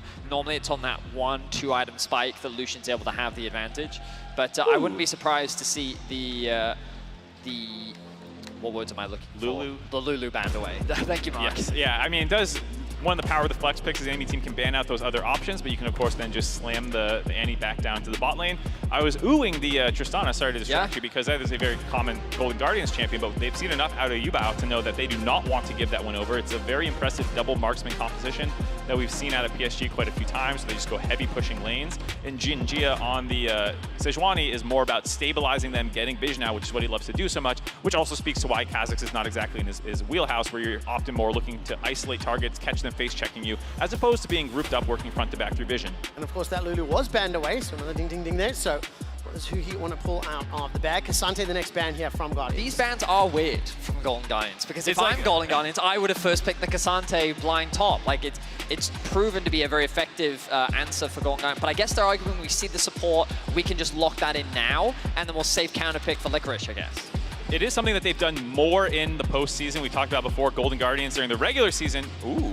Why did they ban Sylas? Because I'm pretty annoyed now, because I was going to say, oh, you know, you go for the K'Sante if you're Golden Guardians, and then you probably respond with something like the Sylas plus the Sejuani makes such a strong Especially with the combo. Tristana ban, oftentimes if you're playing Tristana, you don't want to play it into a Sylas, but instead both of them are already banned. Very weird. Now you get the Poppy first pick, so your little theory. I'm so confused. Dude, you were like, I love it when I get to predict things because it makes me feel validated. You get the Lulu right, and instantly everything else goes wrong.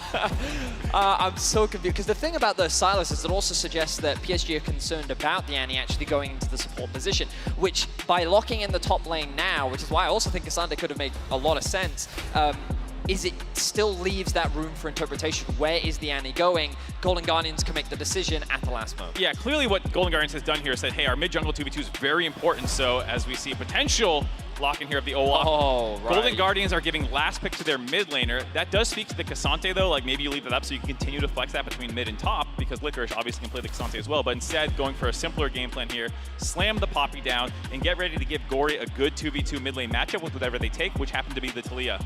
Well, the Olaf was pivoted away from. I just got no games played on that one throughout the year, but second most is the Gnar. And now we figure out, where does this Annie go?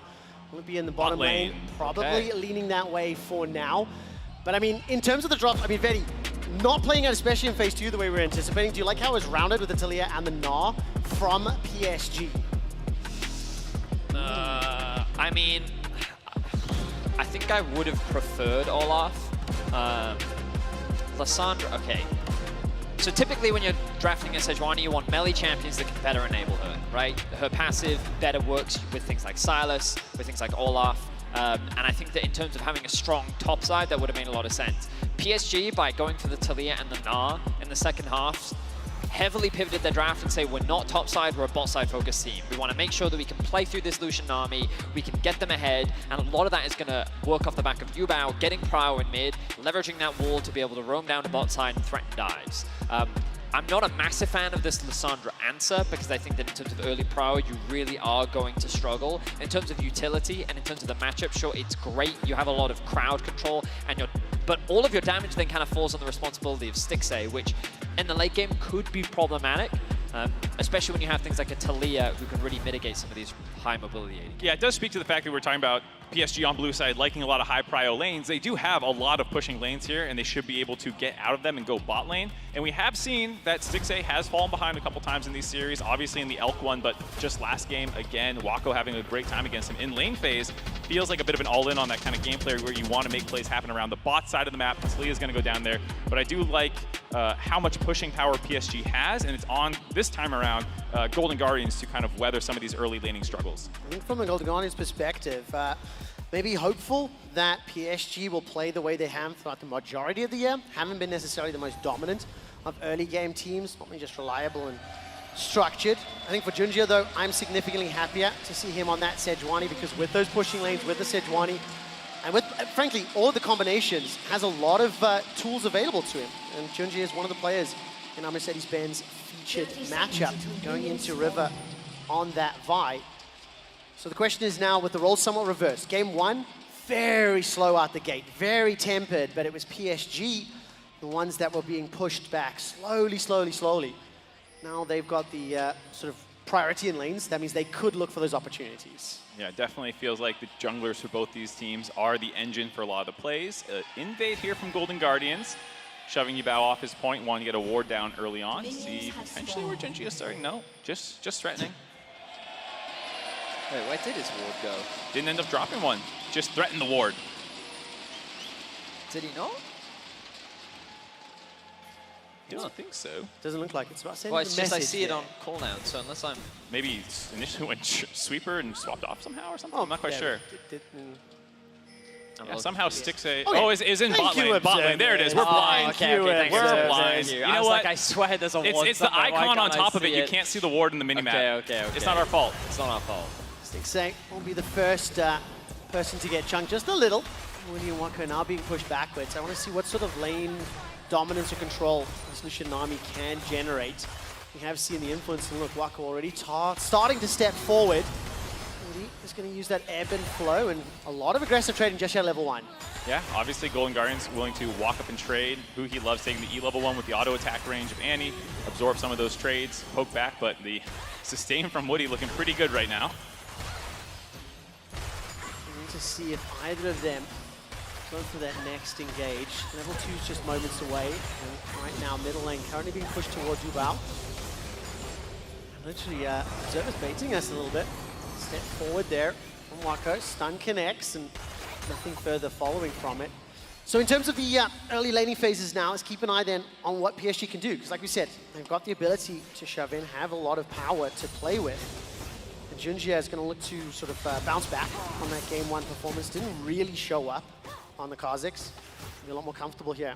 Sejuani, and we can watch all 3 lanes at once. Thank you. Yeah, talk about some of the history for both these junglers. We've heard a lot about Junjia being the sub-EDG jungler and brought in to kind of help embody that play style. But for River, actually, he is a 3-time PCS champion with PSG, made multiple international tournaments, done quite well with them. And Gory, as recently as last summer, was the mid laner for PSG, first in the regular season before having a bit of a collapse in the postseason. So it's probably a bit of a bitter pill to swallow for some PSG fans watching to know ex-players of yours going back to the LCS and helping carry this Golden Guardians team. Also impressive that for the organization, 5 new players can be still able to pick up that title. Not something you see a whole lot of. You know, a complete rebuild, all 5 members, and still being able to pick up the win. Right now, they're on that front foot. You can see top lane and middle lane pushed forward, so Scuttle Crab will be secured here by Junjia. Where is River? He's making his way down towards the bottom. River had a very good gank timing in game number 1, having a little bit of a surprise onto the bottom lane. Wako and Woody. Now, looking for an opportunity, obviously with Ubar backing, there won't be anything to play with there. So yeah, another defensive start for the first few minutes. Playing out somewhat as I was expecting. It's a very, what's the word? Diplomatic way of saying slow. Boring is what you wanted to say. It's okay, guys. We're all honest here. Let's just say. That's not the right word. The thing that I think is very interesting is that because we've been so, we've had so much fun with like the chaos and the high kill games throughout the past few days. It has baited me into forgetting the fact that in BO5s, they are traditionally slower. Well, it is something the PSG here's tends what to I will slow down. say, that for both of these teams, like when you look at some of the teams in the bracket stage, right? T1, a very dominant early game team. Mad Lions, a very aggressive early game team. Even Cloud9, like JDG, there are all these teams that are more than happy to fight you in the early game. And I'd like to see them be able to like show me something a little bit more, be proactive in the early game. Admittedly though, in the way that they've drafted, right now, it is hard for them to find anything like level 1, level 2, level 3. When these level 6s come through, I do want to see PSG threatening dives bot. They've drafted in a way that is very much around their bot side of the map, so I want to see them build advantages in that area of the map. Yeah, Junjia spotted on a ward coming down here as a wave comes in for Golden Guardians. Bit of an awkward spot. You can see River making his way down from the top jungle to the bot to potentially help protect Golden Guardians here. I was going to follow up on that point. Same case for Golden Guardians here, very level 6 oriented. Composition for the most part with Lissandra, Annie, and Vi becoming a lot stronger at 6. And it's also worth noting that PSG is going to be the team with Prio in a lot of these situations, and they are, of the 2 teams, the slower pace, not always the most bloodthirsty, and instead going for control. But Golden Guardians actually starting off the Dragon. Yeah, we saw the River stepping forward. A couple of wards were placed just behind the Dragon Pit, with the bottom lane somewhat under control, thanks to Stix and Hoodie. This looks to be a little bit of a risky one, down to 2,000 hit points. Woody going to be backed up by Junjia. We've got a 4v4 setup. Teleports available for both top laners and level 6. Inside the pit is secured by River. Now Gory follows on, connects with the Ring of Frost, is shoved backwards, flash over the wall from Ubar, but Dragon secured by Golden Guardians, and they're able to fend off the defense. So I love the proactivity here from Golden Guardians. They knew that they had the push in bot. They also saw that Gory got level 6 first, so they wanted to take advantage of that. They immediately start the Dragon off. They were able to find this pocket of vision that PSG didn't have, which meant that they could start the objective, and while it was a good attempt from Junjia to steal that one away, unfortunately for PSG, they could not secure the objective, which means the first Dragon goes over to Golden Guardians. First Dragon and loss of 2 flashes there for PSG. Junjia going into the pit right over the wall with his Q, just looking for the snipe away, but kind of baiting Yubao to step forward at the same time. And instead of Gory going onto Junjia going over the wall, he actually sees Yubao on the ward, and that's where he's going to throw his claw, and the rest of Golden Guardians are going to focus him down as well. The positioning from Gory was fantastic there as well. Mainly because he was in a prime position to flank his River, looking for something bot. That's a good stun there onto Woody. River looks for the denting blows, manages to find the hit. Flash forward from Stixay, gets the kill. Walker's trying to get a 1 reply. There isn't enough just yet, and River's able to escape with his life. Bit of a funky look on the spectator there, but does get the flash Q, connect follow-up after Huhi forced the flash out, the heal as well, keeping him topped up to make sure Wako could not find the return kill. This bottom lane is not going the way PSG would have wanted. Not only is Stix and Huhi getting the shove, they got the Dragon. And now they're looking for a dive top. Oh, very okay. Now what can they do here? Opposite to what we were anticipating. But it's Poppy. Well, there we go. Instantly booting away PSG, and FLICKR has absorbed the pressure, Betty. Yeah, I mean, I think it's very difficult to dive a Poppy aside from the ultimate, you also have the steadfast presence, and you've got the shield from the buffer. Like, it's a difficult champion to threaten a dive with, really, especially if you haven't gotten any initial chip damage down. But FLICKR only utilizing the ultimate immediately converts it into what was a potential, at worst, 2v1 situation, and is able to walk away safely. So PSG tried to make the cross map happen, and they really get nothing off the back of it. Didn't cost too many resources invested, though. Junji just kind of ending up on the top side after what happened in the bot side of the map. You know, Ajin losing his ultimate, not a big deal. Very happy to just kind of use that one up, and it's going to be off cooldown basically by the time you hit Mega Gnar form again in lane phase pretty often. Yeah, you see he uses a training tool very regularly. A little bit more perplexing, the fact that PSG's first sort of like committed play was towards that top lane, not towards Tsunami. And with Golden Guardians having a pretty strong start to the second game, they're now on the next neutral. Already jumped into the Rift Herald. Good damage there onto FLICKR. Raja, and it does look like who he's trying to at least body block Ubao. FLICKR now stepping towards the pit. Keeper's Verdict not available. Junji does have level 6. Herald's going low. Will PSG arrive in time? I don't think so just yet. Charging up the Q secured. It is stolen away by Junji. In the follow-up fight, that's the cease and desist. Slam the board down, pulled backwards, and Gory will get the kill. The eye was picked up though. Nice steal there by Junji, though. I was laughing at that ward. It's in such a tricky position. I'm pretty sure Golden Guardians thought that if there was anything that would have seen the Herald's health, the pink ward in the back of the pit would have seen it. Not the case, though. So Junji walks up for a very casual smite steal there, but does cost his life. I mean, River had no smite.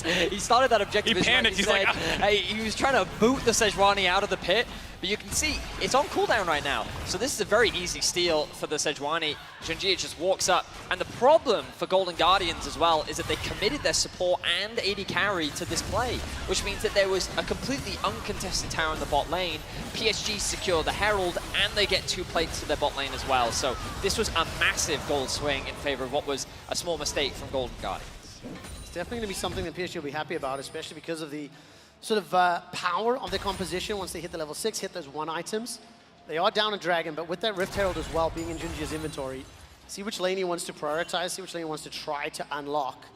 And of course with those plates secured for Waka, there's Lucian as well, getting closer and closer to that mythic. I'm sure he's going to be going bot lane with these, accelerate that Lucian, get him to his mythic. I'm sure, of course, Woody will actually share the gold as well. One of the times that as a support you're very happy to get accelerated towards your mandate to really turn that build online. The only question is, can they get Prio back in this bot lane? Because after that kill down there, Golden Guardians have usually been in a little bit more control of the lane. Really solid play overall from the bot lane of Golden Guardians. I'm really impressed with how Gory's playing this matchup. He always seems to maintain the push. And Ubao feels like that he's always under pressure. You see Gory moving first once again, making his way towards bot. This is a decently sized wave. I wonder if Golden Guardians is considering a dive. Yeah, I think it's a little too difficult. You can see Ubao and Junji ass. The dragon is obviously the play. I wasn't looking in the top right of my screen.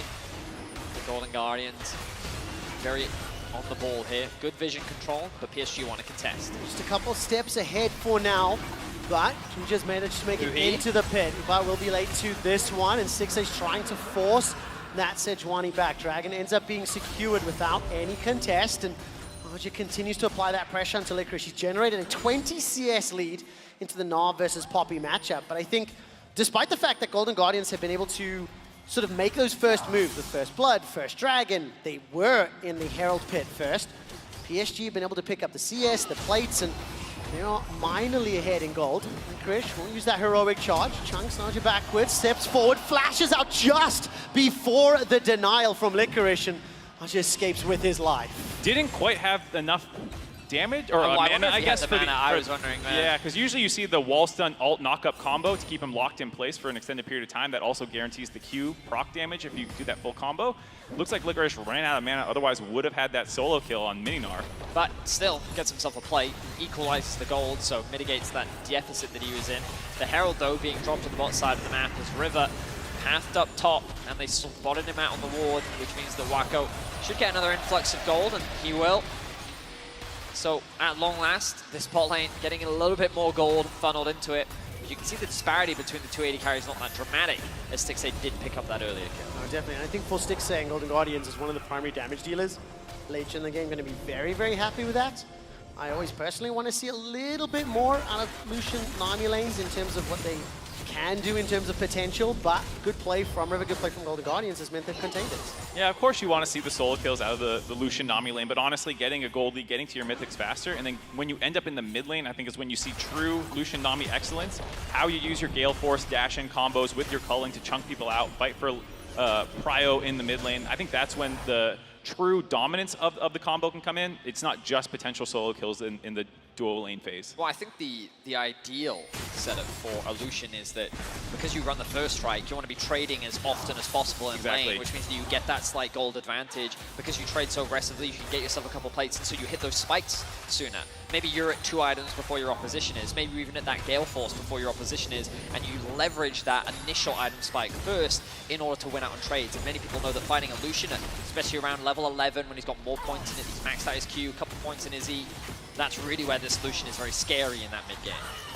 Marco maybe called to step up to the plate. We are 2 minutes away from the next Dragon, playing on the Infernal Rift, so it's GG once again with this first move. I think Gory has been able to sort of back up the skirmishes just a little quicker in Ubal, fighting over this red buff while that's happening. Well, they're going bot instead. Top lane. Target is going to be Wako. Flash and Cleanse available to him. He's already flashed and blown up underneath the tower.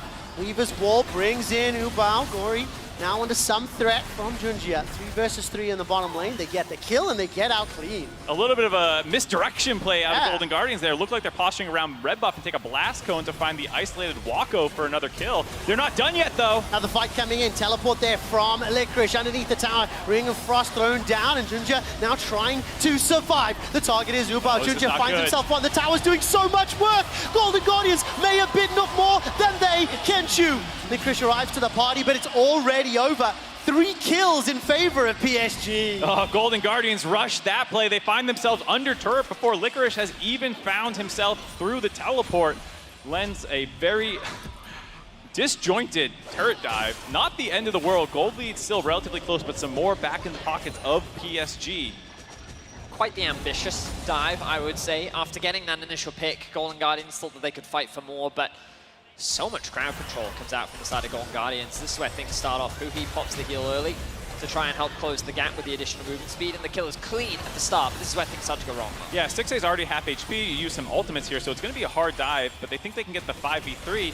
The problem is, you're flashing and starting this before Licorice has even showed up. The Nami wave gets out and interrupts any follow-up damage from coming through. There's all these stopwatches available, so Yubao is going to live for a long period of time. The turret juggling is not super clean either. Just a bit of a disaster play there, given the fact that, of course, they can follow up with this TP. And I mean, in contrast to what we've seen from Golden Guardians over the last few days, that's a little surprising to me. I think they've had some pretty clean dives. They've looked very controlled and coordinated. The fact they went in before Licorice's TP even finished was absolutely detrimental. It reminds me of like in Valorant when you never want to like fight 1v4, right? You want to take isolated duels. Yes. That dive, that's exactly what it looked like, right? PSG could just focus one target at a time. And Junjia, he feels very strong right now, picking up the Warmogs. You can see how much damage he's tanking. Wow, look at how many members of Guardians are focusing him down. They do get the kill. And with 2 seconds before the Dragon is up, they just 5v1 him basically. Perhaps too much confidence there from Junjia. I was talking about how he's got to feel really strong right now. Face checks into multiple members of Golden Guardians and they find a quick pick. Gives them the 3rd Dragon as well. Big overstep there by Junjia. It's the right kind of idea where you want to absorb some damage with the Warmog's rush and then heal up, especially with the more range composition that he has, not having dive buddies. We saw this actually out of him just yesterday, I believe it was, doing a very similar thing with a range-focused composition, rush the Warmogs, and then kind of just frontline face check things and heal up on the tail end. But Golden Guardians had too much damage and too much CC available to let him actually get that reset. And by contrast from game 1, Golden Guardians accelerating their like proactive plays, aggressive moves. 3 Dragons by 16 minutes. They've already got themselves that tower. They're also applying pressure. Sorry, correction, they lost the tower. In fact, they're trying to secure the tower in the bottom lane. I think for PSG, they're starting to feel like they're losing a grip on the game. It's still very, very close, of course, but it's been all Golden Guardians. And this time around, Ubao is going to initiate. And as I say that, cast a curse of note, they managed to find the pick. Great pick. River going to be forced out of his bot side as Licorice secures the top tower. But Ubao threw out the W, and then the ultimate actually knocked the Lissandra into it, which acted as a stun to then guarantee that kill. Great play there from the BSG bot side as they now threaten this mid-tier 1.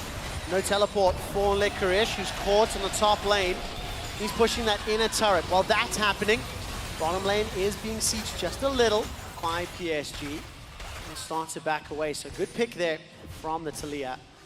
Starting to now open up this map and make it a little bit more risky, especially when you have that Taliyah to combo in. Man, this game is like thematically similar to the draft where everything was going against our expectations of what would be happening. Here I'm like, oh yeah, PSG's gonna have all this prio and they're gonna be the ones, you know, getting all this dragon stacking early on, playing around the Lucianami. Not the case. Golden Guardians bot lane ends up winning. Now they're stacking dragons. And it feels like PSG has gotten the better hand on the Rift Heralds and the actual gold swings though. I mean, in my opinion, PSG have been finding advantages off of the mistakes of Golden Guardians. Outside of that, Golden Guardians have been the primary driving force in this game. They were the ones that set up, they've been first on every single objective outside of the second Herald. They have been the ones that, the first Herald was stolen from them because they didn't have the smite. They conceded a bunch of kills bot because they were the ones initiating the dive. I feel like overall, this has been Golden Guardians' game, and PSG have just been trying to find windows where Golden Guardians have overstepped. Golden Guardians' game to win or to lose, basically. And with 2 minutes 50 until the next dragon, that's the soul as well. PSG have to contest, so we need to keep an eye on the vision. Are they aware? Are they setting up for it? And I think Betty, I also want to see how they handle the team fight. I don't know if you're going to potentially dive a level 13 Poppy, but I think for Golden Guardians, can they secure that soul? That will be a gigantic pass spike this early in the game. The only other thing I wanted to mention is Golden Guardians steal away this red buff. Full damage for Gory. We talked about how in the draft I was concerned about Stixxay being the only damage dealer as a TP committed top. All right, 2 versus 1 here. Keeper's verdict out. The culling's being used there, and River's forced to flash away. He does survive, and the kill was secured by Golden Guardians in the top lane. Still 2 minutes to go for the Dragons, so a little early. And fight on 2 fronts, Golden Guardians come out on top. Yeah, finding a pick off in the downtime between neutral objectives. I like seeing the aggressive play kept up, but it did cost him, like you said, the teleport. And in the meantime, River lost his flash in the mid lane, will not be back available. Either of those long cooldowns for when the Dragon needed. Yeah. But when you think about the lane setup now for Golden Guardians, FLICKR had a window where you can actually go and catch the wave bot. Instead, he's choosing to commit mid. Gory was able to push in this wave top, which gives Golden Guardians a lot of control over the map, but they're not investing any vision towards the top side of the map. Baron is spawning in about 3 seconds. That pick, they haven't really gotten much off the back of it. Right now, they're just kind of dancing around this mid lane. Remember, this next dragon is for the soul. With no teleport there for Gory, he's grouped up. Ninja goes over the wall with that Arctic Assault, turns his attention to Gory. Glacial Path not followed, and the Ultra Shock Laser chips away just a little. 5 versus 4 for now. Hodges pushing top lane, teleport's available to him as well. Oh, River gets spotted out on his recall, gets interrupted again. He was trying to recall before Junjia went over the wall there. Then he had a funny angle to flank from the Raptor pit in case PSG stepped too far forward. Ends up disengaging that situation though. And look at the top lane right now. Gory's currently defending. No teleport for him thanks to that pick that you're seeing on your screen. So if PSG make a move towards this dragon, it could be a little problematic. Sunder or Poppy is kind of gross. Even before Gory got there, you saw the fact that Yubao had been dropped to about 20% HP. If anything, all Gory did was stop the escape from coming in, and Licorice basically had found a solo kill at that point. I do think sometimes Licorice overcommits the damage. I think in this situation, he could have just gone full tank. I think it would have been fine, but you can definitely see how much damage he's dishing if he has the opportunity to find those isolated 1v1s. Junjia looking for a pick. River. Maybe able to. Oh, that was fantastic. Survives for now. Wait a minute. Oh, buddy. All the way under the tower. But it's River that's in trouble. Keeper's verdict thrown out in 10 seconds until the dragon. There's no jungler. There's no smite. River just gets picked. River felt himself too much after breaking the ankles on the Nami bubble, decides to commit onto Wako out of nowhere. The 2000 range engage gets pulled under the turret. And now, after Junjia, the previous dragon had given his life up and given it for free, it's Golden Guardian's turn. A lot of damage there. Gory. Wako, no glacial prison available. Gory's under threat, forced to flash over the wall, was chased by 2 members of PSG. They're now turning into the Dragon Pit, rather, trying to burn this one down. I don't think Guardians want to contest it. Numbers disadvantage and a health disadvantage. Very touch and go there. Golden Guardians feeling like they're trying to mitigate what was already a big mistake with the fact that River dropped. This is a game defined by who can punish the other team's decisions. Right now, Junjia walks right into 2 members of Golden Guardians. Gory's waiting behind that mid turret. No minions, though, so can't really work with that. Archie's still got that teleport. He's gone bottom lane.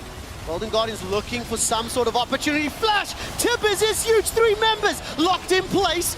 but that's all of a sudden the kill. Wako is taken down after the stopwatch ends. Ubal's running for his life as Licorice is trying to find that flank. A hop, a skip, a jump away from RG. He's taken down with the Vault Breaker. All of a sudden, Golden Guardians unleashed, pushing for the inner turret. A charge up from River. Will he pull the trigger? Defensively, Golden Guardians find the picks. Golden Guardians skipping steps in the plays. They give up the dragon, but during that time, River is just charging back on respawn from base. Gory hovering around the turret. You saw Aja assume that this play had dissolved and actually leaked out to the bot lane, had to TP back in to defend that turret, but it was too late.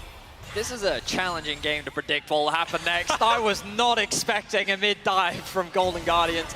We go all the way back to River's initial death. He sidesteps so much, but in this situation he's saying, oh no, I'm gonna die, but wait, I see Stixay, maybe we can turn this into a play, and then Wako brings him underneath the tower to his demise. And it's at this point PSG is saying we have the numbers advantage.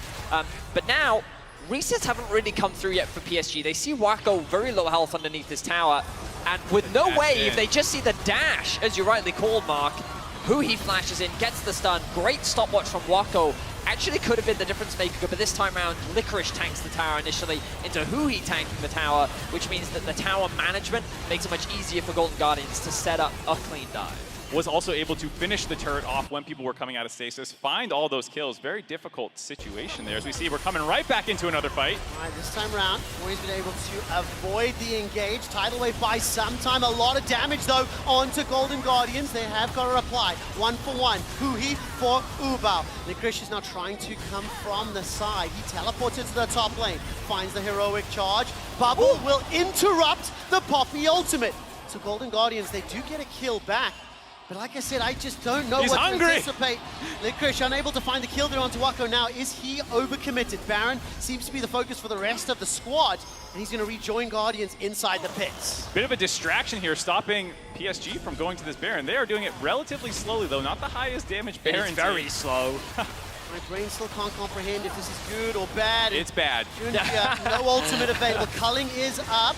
But Wako is so far away, so all of a sudden Golden Guardians disengage, they get outside the pit. Like, you cannot anticipate what these teams are going to do, and it is not playing out the way we would I'm surprised that they even see. started a fight. Like, we didn't get the context as to how that fight even kicked off. All we saw was Junjia throwing out the ultimate onto Gory, who then responded with a stopwatch, and then Wako was able to get away with a sliver of health. Licorice diving underneath the towers, a Baron being started. An interesting series of events between the two teams, but we've entered a mid-game where it's a lot more chaotic. Both teams don't really have firm control over the map. We're in a very neutral state. Let's have a look back at how this one started off. Yeah, just some vision control, trying to snipe him blind from the brush. Gory, nice reaction time on the stopwatch, and then wanting to engage on top of Ubao. Hold up, like we just said. Yeah, come right out of the replay, and somehow Licorice has been caught. Glacial Prison this time around is flashed away from. Dodged it. Oh, that might have been the Glacial Path, in fact. The tower is still standing, by the way, as now 5 members of PSG are pushing forward. Didn't quite see how Licorice was caught out, but I will make an educated guess based on the last 15 minutes. He was standing in the river bush, and somebody just jumped over the wall. I think that's a safe bet right now. Someone jumped over the wall or threw a skill shot out, a bubble, a flick back, who knows. Anyways, point is, Licorice died, but the turret's still alive currently for Golden Guardians, but a lot of mid control right now for PSG. They'll probably be able to drop this one before it respawns and then set up for the second dragon in a minute time now, trying to stop Soul Point pro Golden Guardians. And I think crucially, Mark, this is kind of a swing in control, because I think the first 15, 20-ish minutes of gameplay was kind of Golden Guardians dictated. Oh, yeah. They're making the first steps, them either getting the advantage or making a mistake. Now all of a sudden, PSG are on It's the Junjia show, I'll tell you that right now. He sees an opportunity, he's throwing that ultimate out, and he is not afraid to do so. PSG have definitely woken up here in the mid-game. And it's definitely a game that could still go either way. I don't see a clear favorite right now. Of course, Golden Guardians, with the Dragon stacking, have a prime win condition. And this is going to be the objective that they are first to once again. Gory pushing out the bot wave. Can go for a quick base if he wants to maybe spend a little bit more gold. Has the TP available. Have to see if he goes for that.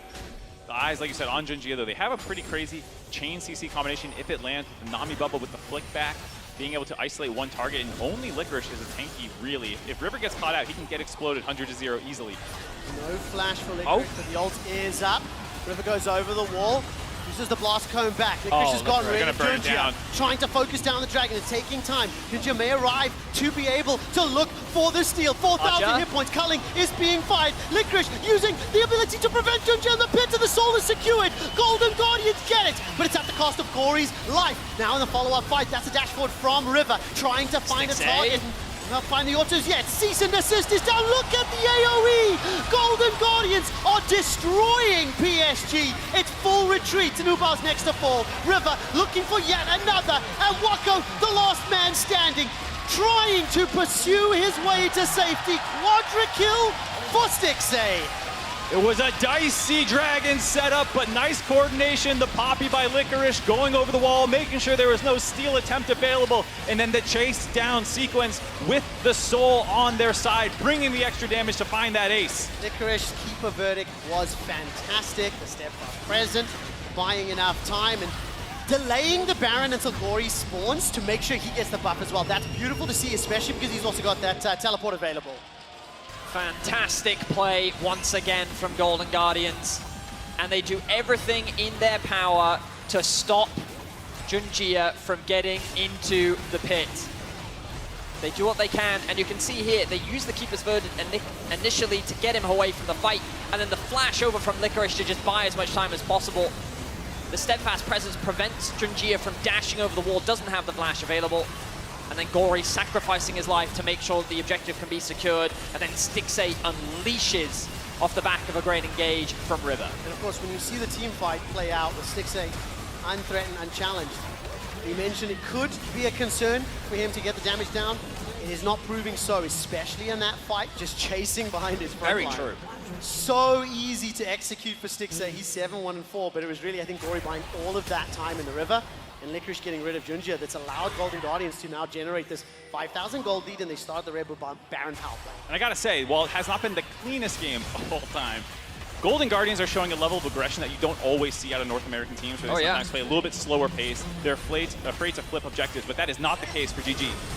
He engaged once more. Junjia throws it out, knocked back onto River, and he survives.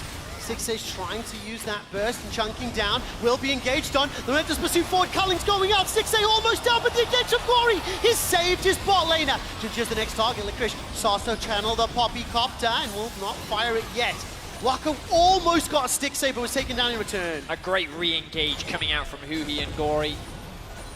They're able to buy enough time for their AD carry to get away. Stixxay should be able to heal up a little bit. River, he wanted to go and get those Raptors after losing so much HP to get a bit of HP back for himself. The TP comes in to buy a little bit more time as the siege continues. Licorice getting closer and closer to securing that tier 3. All of a sudden, Archer's the next target. Two members of Golden Guardians peel away from the bottom lane. Mid inhibitor turret is secured. Stixxay still alive, still looking for that life steal on the minions. And Golden Guardians have got another 45 seconds on Baron empowered minions. Licorice starts to charge the verdict, waiting to fire. And the verdict is good. 2 members sent packing. This will unlock yet another inhibitor turret. And Golden Guardians will be happy with that and they back away. 30 seconds left on the Baron buff, but Wako respawning and the number of ultimates that were down for Golden Guardians made it so that they could not continue to press forward looking for that inhibitor. Like you said, 2 inhibitor turrets drop, but no extra map pressure for when the Baron and Elder start respawning. Going to be relatively synced up buffs there. Well, I will say, as we get closer to what feels like a second game 1 for Golden Guardians, massive shout out to Gory. I feel like that in both games he has been playing incredibly well. His lane control, mitigating what Yubao can do on the map, his impact in the team fights, the fact that he's been so coordinated with River consistently, especially when we just look back at that very last skirmish that we saw, as now Golden Guardians have found another pick on the Arjun. The 2 members collapsing on him. Looks like Arjun will be taken down before any support can come forward. I mean, overextended, not a lot of vision. Golden Guardians hit all the wards in that western quadrant, so they find yet another kill. This game has looked a lot better from Golden Guardians in terms of the early plays, the movements around the map. There's a few small execution issues. A couple of hiccups here and there. A few hiccups, that's a good word. Blanco's trying to get damage down. Cease and desist comes out. Licorice once again using that steadfast presence flawlessly. Stixxay untouched. Rattling away, pushing underneath the inhibitor turret. They get themselves more kills. Only Woody stays alive. And 5 members of Golden Guardians find the picks. They're inside the base and they're looking for the Nexus. 4 members dead from PSG. Only Woody left to keep PSG alive, but I don't think it's going to be enough. Golden Guardians looking to go 2-0 up in the series. Fantastic turnaround here. Golden Guardians fountain diving for fun as well. 21 kills. The Infernal Soul, the towers, as well as the Nexus. Golden Guardians are one win away from advancing to the MSI bracket stage. And it has been a interesting game to watch. Also a very tense, slower paced game. Ultimately, Golden Guardians have had better team fights. They've been able to play the late game better. I think in this game, they also played the early game a little stronger. And all the pressure is now on PSG. They tried the Kazakhs, didn't work. They went back to Sejuani, didn't have the opportunities. Now they have side selection one more for potentially the last game of MSI. I mean, my biggest concern for PSG coming into this series is that they are not a very proactive team in the early game. Yep. Often they're a team that will look to cross-map, and I think that scaling and team fighting is their best bet, but they drafted a composition that very much relied on them playing through the bot side of the map and being able to find a successful snowball. But frankly, they got lucky on that first Herald. If that smite was available for River, they wouldn't have been able to get that Herald, and that early game would have gone a lot worse than it ended up going. So I think the Golden Guardians, their proactivity, we're continuing to see it. Their early objective setup is good. I think that they're getting a little overconfident at times. We're seeing a lot of dives that I was not expecting, but they're still making it work in the late game team fight. So Golden Guardians continue to dominate, and I think we're going to have to see a dramatic change from PSG if they want to stand a chance in this series. Yeah, I think it was also good draft prep as well, never giving Wako his two best champions. He banned out the Aphelios right away, make sure he doesn't get any of that. He finally got his Lucian, but they banned out the Ezreal after that, gave them a little bit of problems. I think they understand that he is their primary win condition, and as long as you stop him from kind of getting off the ground, the rest of PSG doesn't have the most obvious way to play the late game out. I think River in particular as well has had a significant impact early on, helping set up Golden Guardians to get to 2-0 in the series. We're going to head to the analyst desk to break down game number 2. Thank you, quick shot. Golden Guardians are one game away from looking into the next stage at MSI here 2023. And guys, I want to talk about the draft again. We say draft gap when we see something like this, and I think this one applies here. Especially. I mean, this is my point as well, putting it in there. So I thought that when I saw these champions, in my head, I just go like, okay, but this just becomes kind of unplayable as soon as you reach level 6, right? You look at the bot lane in isolation. You have Lucian Nami going up against a Sarian and Annie. Level 6, they can actually just straight up kill you. Going into the mid lane as well, there's a 2v2 between a Vi and a Lissandra against a Talia and a Sejuani. That's just also a win. And then up towards the top side, Blind Pig Puppy, never really exposed. It's just a now into it. Everything Golden Guardians wanted, they got here. And PSG, they look lost, not just in draft, but in map, in the map too when they're playing this. Yeah, just generally, it's a very difficult situation to be in for PSG because not only, as you say, at the level 6, you start losing basically every lane. You also didn't get an advantage through the bottom lane. And when you get to team fights, there's just so much zone control from the side of Golden Guardians. You have to deal with Annie Tibbers, you have to deal with Gory going in with a Frozen Tomb, you have to deal with Vi diving onto your backline as well. And it's just, you don't have enough tools and enough follow-up engage to actually isolate one player on the enemy team. And even if you do that, the disengage is too strong from Golden Guardians for you to manage to do anything. So they didn't have enough tools, and on top of that, I feel like GD has been really clever and smart in the way they approach the early game, especially when it comes to the jungle matchup presented by Mercedes-Benz here, because GB, the tracking on Junjia was exceptional. Yeah, and I think as well, just the decision-making between the two junglers, right?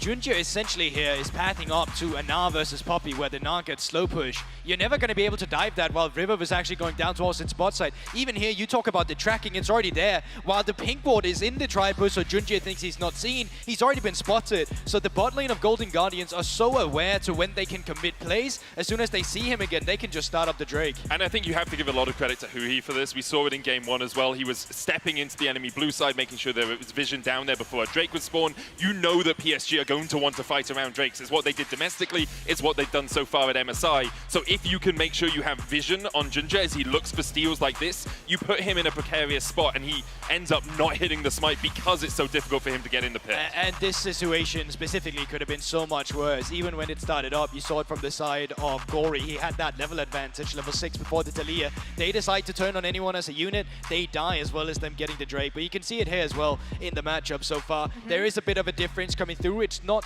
entirely decided by the junglers, but it's decided about how their junglers set their laners up. And River has just done a better job at that in the matchup so far in the series.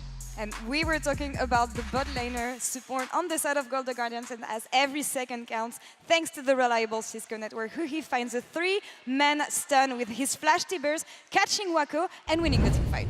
Yeah, we call this a wacko moment. He likes to dash forward sometimes on the Lucian, and he does exactly that. He's like, I can trade, I can get some damage down, but immediately Huhi is there to react, and we start to see this layering of CC, this layering of zone control that works so well for the Golden Guardians. If you look at it, it looks like a bit of an over-eager dive, but because they have so many people that can go in one by one, it comes out well for them. This is just another day in the Golden Guardians office, right? It could have been the butt dive we saw at first. That was a bit over-eager, probably, when Junjie picked up 3 kills there and made the game way closer than it should have been. But in the end, there was no real point in the game where PSG ever actually had a chance. It was just Golden Guardians dominated. You were waiting for objectives. Only one time River got caught. That delayed the game by 5 minutes, but this game could have been over by 24 minutes. You mentioned Junjie, and I feel like coming into this tournament, we had higher expectations coming on the side of this jungler, and we had some questionable positioning around objective setups, especially Medic, and usually costing the objective to the team. I think it just seems sometimes like he believes he is much stronger than he is. And he'll step up and he's like, okay, I'm here. You know, you guys can try and put some damage down onto me, but I'm Sejuani, so it doesn't really matter. And he just dies. And it happens so often. It happened yesterday as well when he was playing, game 1, so when he was playing the Kazakhs as well, around the Baron. Often he seems to think he needs to be going into the fog of war by himself, and the rest of his team aren't always there to support him. You know, it's just weird, right? We've literally been watching PSG yesterday, and the words you would use to describe them yesterday would be team cohesion, great team fighting, flexible in draft, and it's just not hitting the mark today. Even from Junjie's position, he was the reason they were so good against Loud. He was specifically taking over the jungle matchup. Croc never got a leg on the Rift, and this time around, it's just been the opposite. And on the side of the Golden Guardians, 1 game away from looking in the next stage, and in Countdown, we've talked about the bot lane especially, Huhi, Stixxay, the history they have together, how they had an amazing run last time they were at MSI, and here again, they're popping off, not only in this series, but the entire tournament as well. Yeah, I think Stixxay and Huhi have looked really good when they're able to neutralize the early laning phase. Obviously, against BLG and against Elk, they really struggled to do that. Tricky. But here we actually see Junjie often pathing up towards the top side. We noticed it earlier in that play. And if Wako is not supported, you can never really get him into a position to actually challenge Stixxay and Huhi. So looking at potentially the last game of this series here, I want to ask you guys about the win conditions for both teams. What do we want to see on the side of PSG first? Yeah, you know, PSG, I think, of course, you can talk about the draft adaptations. Even if they make those draft adaptations, I need to see something different on the Rift. The way that they play the game right now, it's just not there right now. You can see it as well in the early game. Yeah. That's the biggest issue for them. You need to make something happen on that early game. I understand why it was difficult in this specific game, but even game 1, when they had so many lanes with priority, nothing really came off it. And you cannot let that happen. PSG was known for their slow play, but even then, they need to do it faster if they want to make it to the bracket stage. They'll have the blue side here again, so another approach in drafting also. Maybe. I mean, they can change up the draft. I think I just bounce off Gorbul's point here and say, path towards bot lane. Okay. Just gank Wako level 3, level 4, level 5, level 6. No one else on this team has really shown the ability to solo carry the way that Wako has done at this tournament. So just give him attention and see if you can shut down Stixxay and Huhi, because they have been the Achilles heel of the Golden Guardians. And on the side of the Golden Guardians, though, what do we want to keep on seeing? I mean, do what they do. They're winning. Yeah. Why change it? I think the thing we noticed earlier with the tracking of Junjie in the early game, that has been absolutely solid. And if they continue to do that, you really shut down a lot of what PSG want to do in the early game. And it shuts down the win conditions we've given for them as well. So, you know, playing both sides of the coin here. Amazing. We'll see. Can Golden Guardians complete the clean sweep and advance to the bracket stage, or does PSG Talon have a reverse sweep in their tank? We'll be back right after the game 3. Oh my god. It's done there onto Woody. River looks for the denting blows, manages to find the hit. Flash forward from Stixxay, gets the kill. Walker's trying to get a 1 rub. Listen here, listen. Can you dive ball? Can you dive ball? Yeah. Dive. Okay. Dive. Okay. Dark and TV, Dark and TV. No flash. We got him. Back. Easy. Keep going. Talia. Whoa. Go. No flash, Talia. Yeah, I should. Nice! Go. Golden Guardians are 1 win away from advancing to MSI bracket stage.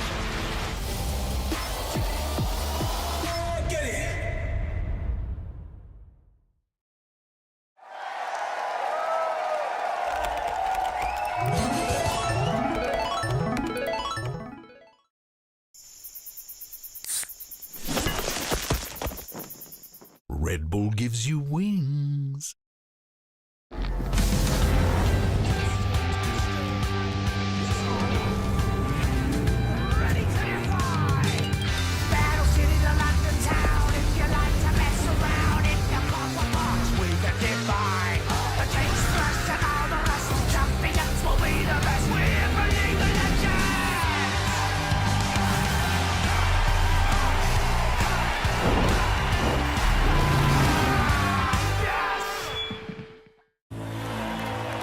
A team against a king.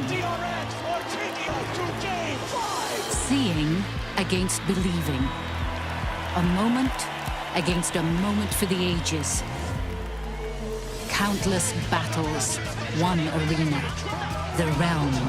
The only thing capable of powering the game, the stage, the broadcast, and the worldwide spectacle we know and love. AKA the Cisco Network. New and existing customers can choose the phone they want, like the incredible iPhone 14 on us. Not to brag, but I'm on Verizon now. And I got to choose the phone I wanted for free. Not that you're bragging. Choose the phone you want on us. Verizon. I'm not here to hurt you.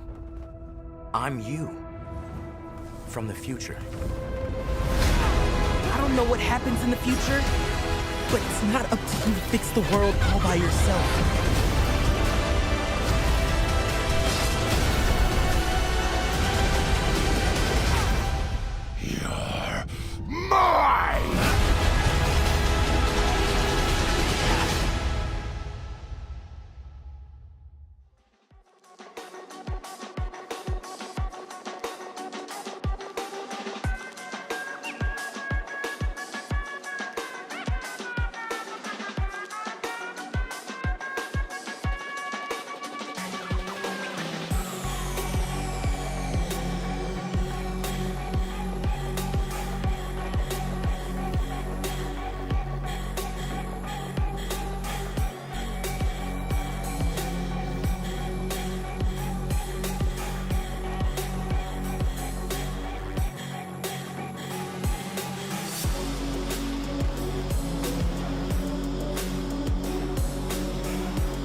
And welcome back to MSI 2023. Golden Guardians are 2-0 up over PSG Talon. One more win will advance the Golden Guardians to the bracket stage in their first international tournament, advancing through the play-ins. And I think as we've watched two games, this is what I would have expected pre-tournament if these two teams had faced. However, yesterday, seeing how PSG kind of developed and grown, I was a little more nervous. Right now, it just feels like Golden Guardians have their number. I'm trying to curse them. How are you feeling about Golden Guardians right now, Mark? You proud? I'm very happy. I will say I'm very happy. Golden Guardians has only dropped 2 BLGs so far. Everything else has been wins.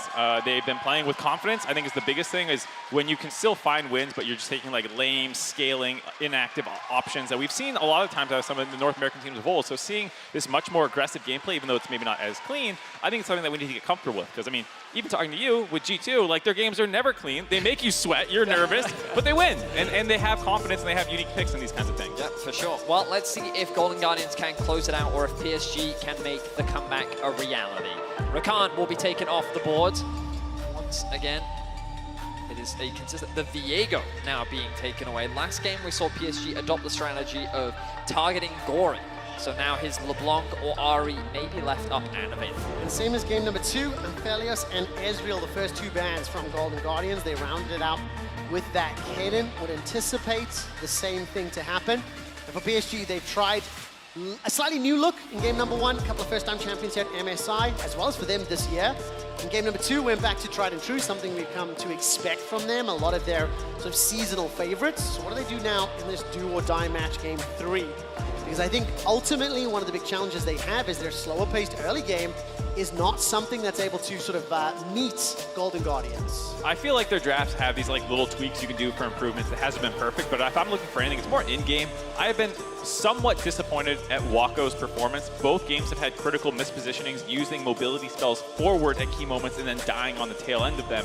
I feel like he was someone who has been so good for PSG this tournament and has had these moments. He used to have them in his past a little bit. They've kind of re-emerged here, these missteps that have cost his team in big moments, as well as Junjie not quite having the same level of impact as I would have wanted to see. Very much agree. We'll see how they set Wako up for success in this game. First pick options, Annie, Vi, both up and available. And I think the Vi makes the most sense. So Junjie on something that gives him a little bit more agency. Perhaps him and Yubao can work together. Perhaps the Sandra Vi is the game plan for them this time around. How will Golden Guardians respond? What do they consider strong in the current jungle meta? What do they think their priority needs to be? Or will they just lock in a bot lane? They could get themselves the Lucian army if they wanted to. Kind of sit there and say, we'll show you how it's done. We know we've seen it from them before. I remember you talking about them yesterday and how this is one of the, in North America, one of the better bot lanes of playing the Lucian army. They can definitely play the Lucian army themselves. You can also see a lot of flex picks that they love to do. Casante's, Tristana's, whatnot, Annie's as well. Gonna go for that route this time around, grabbing the Casante early this time potentially. River's flexing, he's not doing that. Yeah. That's not his role in this team. Don't do it, River. But yeah, I think this is something that the team does very well. I think for Yubao, they need to try and find a better matchup for him because both times it felt like Gory, in situations where he should not have as much prio as he did, he was almost always on the other side of the map. Yep, it really felt like to me Gory has been controlling Yubao so well throughout the series. He's always been first to fights. He's been finding great engages. And when we see the Jinx locked in, Quickshot, I believe it was you that says that he hasn't played it all year. First Jinx of 2023 here for Wako. It does fit the wheelhouse. It is something that we can see working in PSG's favor. He is the late game carry. He is the player that does well in terms of just getting into those 5v5s once the rest of the squad have had that stable early game. It will be flanked with that Thresh in the bottom lane by Woody. Now we need to see where this Annie will go, whether or not it'll go to mid or to bottom lane. It was such a great flex in the previous with Viego banned away with Vi secured. Gragas is another pick that we have seen River running throughout the course of this tournament, and Zeri once again in the hands of Stixxay. I assume slamming the Zeri basically telegraphs, yeah, the Annie's probably going bot lane most likely. You're talking about Wako, 19 games total in his career, which is not a ton for how relevant Jinx has been on and off for the last couple of years. But this pairing is very strong and safe in the bot lane and can go more for that scaling mentality. Also, no mobility spells, can't jump in at the wrong time. Unless he goes Gale Force. I never doubt him. Talia going to be banned away by Golden Guardians. Does make a lot of sense. Talia Vi is another combo that we've seen in the mid lane, and Golden Guardians have since learned that Yubao is willing to play the Talia mid. wouldn't be surprised to see even the Lissandra banned away by Golden Guardians. Gory is a player that has played all sorts of things mid lane. I remember him distinctly for his Yone during the regular season as well. But a very versatile mid laner, not afraid to dig deep into the champion pool with so many of the meta mids taken off the board. I wonder what direction he will go. Remember, his LeBlanc is, of course, still up and available, but wouldn't be surprised to see PSG ban that one away. 5 games played on that champion this year. I think having that flexibility on the Annie is going to be very powerful. That Gragas we mentioned just a moment ago, banned away here by PSG. It's the Galio Yasuo, removed remember? as a option as well.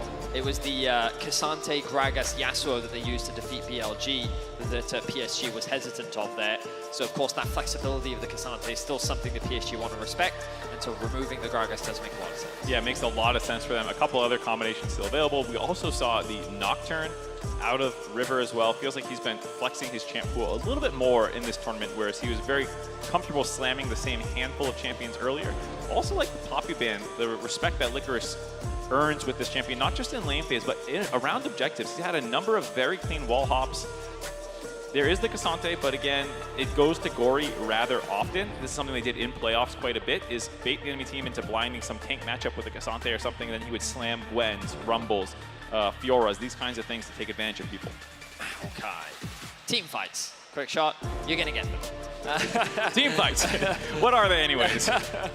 Maokai is, of course, one of the best champions, whether he is first on the objective or wanting to approach an objective. The saplings are so good at making it harder for the enemy to face check. Doesn't have the same early game presence that a champion like Vi does. You're almost always going to lose out on these skirmishes, but in terms of team fight power, one of the best in the game. I particularly like that into the Jinx as well. Syndra will be secured here for about 3 games played this year, but again, another target. Relatively happy for the likes of the Annie, likes of the Maokai to jump onto. How do they round this compound? And then we get to see, where does this Annie go? Will it be Gnar. flexed? They're going to round it out with a Gnar. I wonder. I mean, if they didn't go Maokai, I would have set a LeBlanc slam here and just play skill matchup into it. But with double AP from your jungler as well, easy Merc Treads itemization for the Syndra makes me think that he'll actually either take the Cassante mid like you're saying and then find a counter pick into the Gnar potentially. Or we'll see some counter pick left mid. I mean, the Lissandra is up, and you Does can Gory survive. play Echo? He can. I mean, he plays a lot of melee matchups. But again, I wonder if he wants to shy away from an AP carry now that they have the Maokai already locked in. Yeah. Oh. Think about it. All right, we'll see where the Hoppers locking in just a second, but I think up until that Poppy ban in the phase 2, I like that we're going. And the final lock-in will be on, I think, is that the first on that we've had on MSI? I think I'm pretty sure, yeah. I love on. Team fights, team fights, team fights. This is easy to understand. Like we were saying, the Cassante ends up flexing mid here, and this is about a bunch of meatballs protecting President Stixxay. Certainly is. Last game, I had concerns with Stixxay being the only damage source. How problematic is that? He then gets a quadra kill. So then they're like, you know what? Let's just build more things to protect Stixxay. I did wonder if they were going to put the Ornn mid, but it does look like that Cassante will be mid lane. They're going to send the Ornn up into top. And I'm reminded of 2018 semi-finals, quarterfinals. Do you remember Afrika Freaks, Licorice on the Ornn? Do you remember his slap on the Baron? Actually, no. You don't remember that? No. It was the 3-0 Cloud9 for Afrika. I remember and they stole Afrika's Baron with his Ornn, where he stole it with an auto I remember attack. the Lucian from Sneaky, rest in pepperonis. My point was, Licorice Ornn, he's had memorable moments in the past. And based on how these two team compositions have been built, another potential slower laning phase early game. Throughout the course of this one, we've had an average of about 3 kills every 14 minutes. Here at MSI, it's been 9, a little over 9. So it is a significant slowdown as far as the kills are concerned. But I do like what I saw from Golden Guardians in game number 2. They were able to move around the map, set up for those objectives, and execution was the only thing holding them back. They are 2-0 up, 1 win away from joining 7 other teams in the bracket stage. Does feel like Golden Guardians have picked up a bit of a read on this game, knowing how slow PSG is, seeing that, hey, we can actually hang with them in team fights. Generally speaking, Golden Guardians have gotten the better of them in these, and it feels like they say, all right, we don't really need to play these skirmishy styles. Instead of throwing down a skill matchup 2v2 situation in the mid lane, they go very safe, very stable. And of course, if you are wondering why we're not in game, there's a brief pause. As soon as the players loaded up onto the Rift, as soon as I get any information, I will let you know what is happening. But I do like what you're saying, Mark. I think whenever you have these situations where a team is confident or capable in their ability, both individually and as a team, just play for late games. You know you can survive, you know your opponents may not be able to punish you, and then if you can play the team fights better, which they've been able to demonstrate they can, then just set yourself up for that late game sort of like confirmed win. I use that word loosely, of course, but it has worked twice in a row already. I will say that this has been also a bit of a grind for both teams. Yeah. When you look at the playing schedule, best of 3, best of 3, best of 3, best of 3, into the best of 5. Both of these teams have had to fight long and hard to qualify for the bracket stage. And now PSG's backs are against the wall. You hear the crowd rallying to them. I think that's a PSG chant I hear. Wanting to see more games today. Definitely wanting to see PSG put up more of a meaningful fight here against the Golden Guardians. It is their potentially last game on the stage here in the Copper Box Arena in London. PSG's last chance to keep their hopes alive. These 5 new players on the organization picking up their first PCS title, representing PSG for the first time, facing off against former players of their own org. Right now, continuing the mode game. Defensive start across all 5 roles. And River, can he keep up this early impact and this ability to surprise PSG on the 3rd game in a row? I would love to see him try. I think despite the fact we're talking about this very beefy front line for Golden Guardians, this relatively slower pace that can come in with the scaling, with a Zeri, with an Ornn, a Maokai, I still want them to keep up the level of proactivity we have seen out of them, though. Being first at objectives, looking for these kind of dives when you don't expect it, camping brushes. This is the kind of stuff that I don't think you need to ease off of just because you've taken more scaling. And the best teams in the world do not choose to play slow just because their comp has the scaling advantage. I really think the PSG just need to like camp Yubao. I think that Syndra is so difficult to play into tanks because her burst, the second that it's gone, her impact in fights is just so much more limited. Like there are different things that you can do. Of course, the ultimate into like the E means that you have a lot of widespread CC, but in terms of damage, it's very limited. So I really want to see them get Yubao ahead, get the Syndra to a point where it doesn't matter how tanky you are, you can just get melted through anyway. As we take stock of how the early game is going, bit of trading happened in the bot side of the map. River actually starting on PSG's own Raptors. And now he will steal away the red buff as well. So he could create a very effective split map here and prevent Wako from getting any jungle support. Of course, in the 2 previous games, Wako and Woody, the recipients of early ganks there for River, paying dividends. They are pushing just a little bit forward, so there's an opportunity here for River. If they continue, Death Sentence does miss, and they continue to step forward. Mark, maybe the writing's on the wall. It could happen once more. Gonna need 2 for any follow-up CC from Huhi, though, so the fact that this wave is developing so slowly actually makes it a little hard of a timing window here. They need those last 2 melee creeps to die, and then they could potentially go. It's gonna happen now, it's gonna happen now. Level 2 secured. Huhi flashes forward, incinerate, obliterate, sapling is down, flashes past the Death Sentence, and River sets it up once more. This is the creating path of River coming up again, going and just walking in blind into PSG's bot side jungle.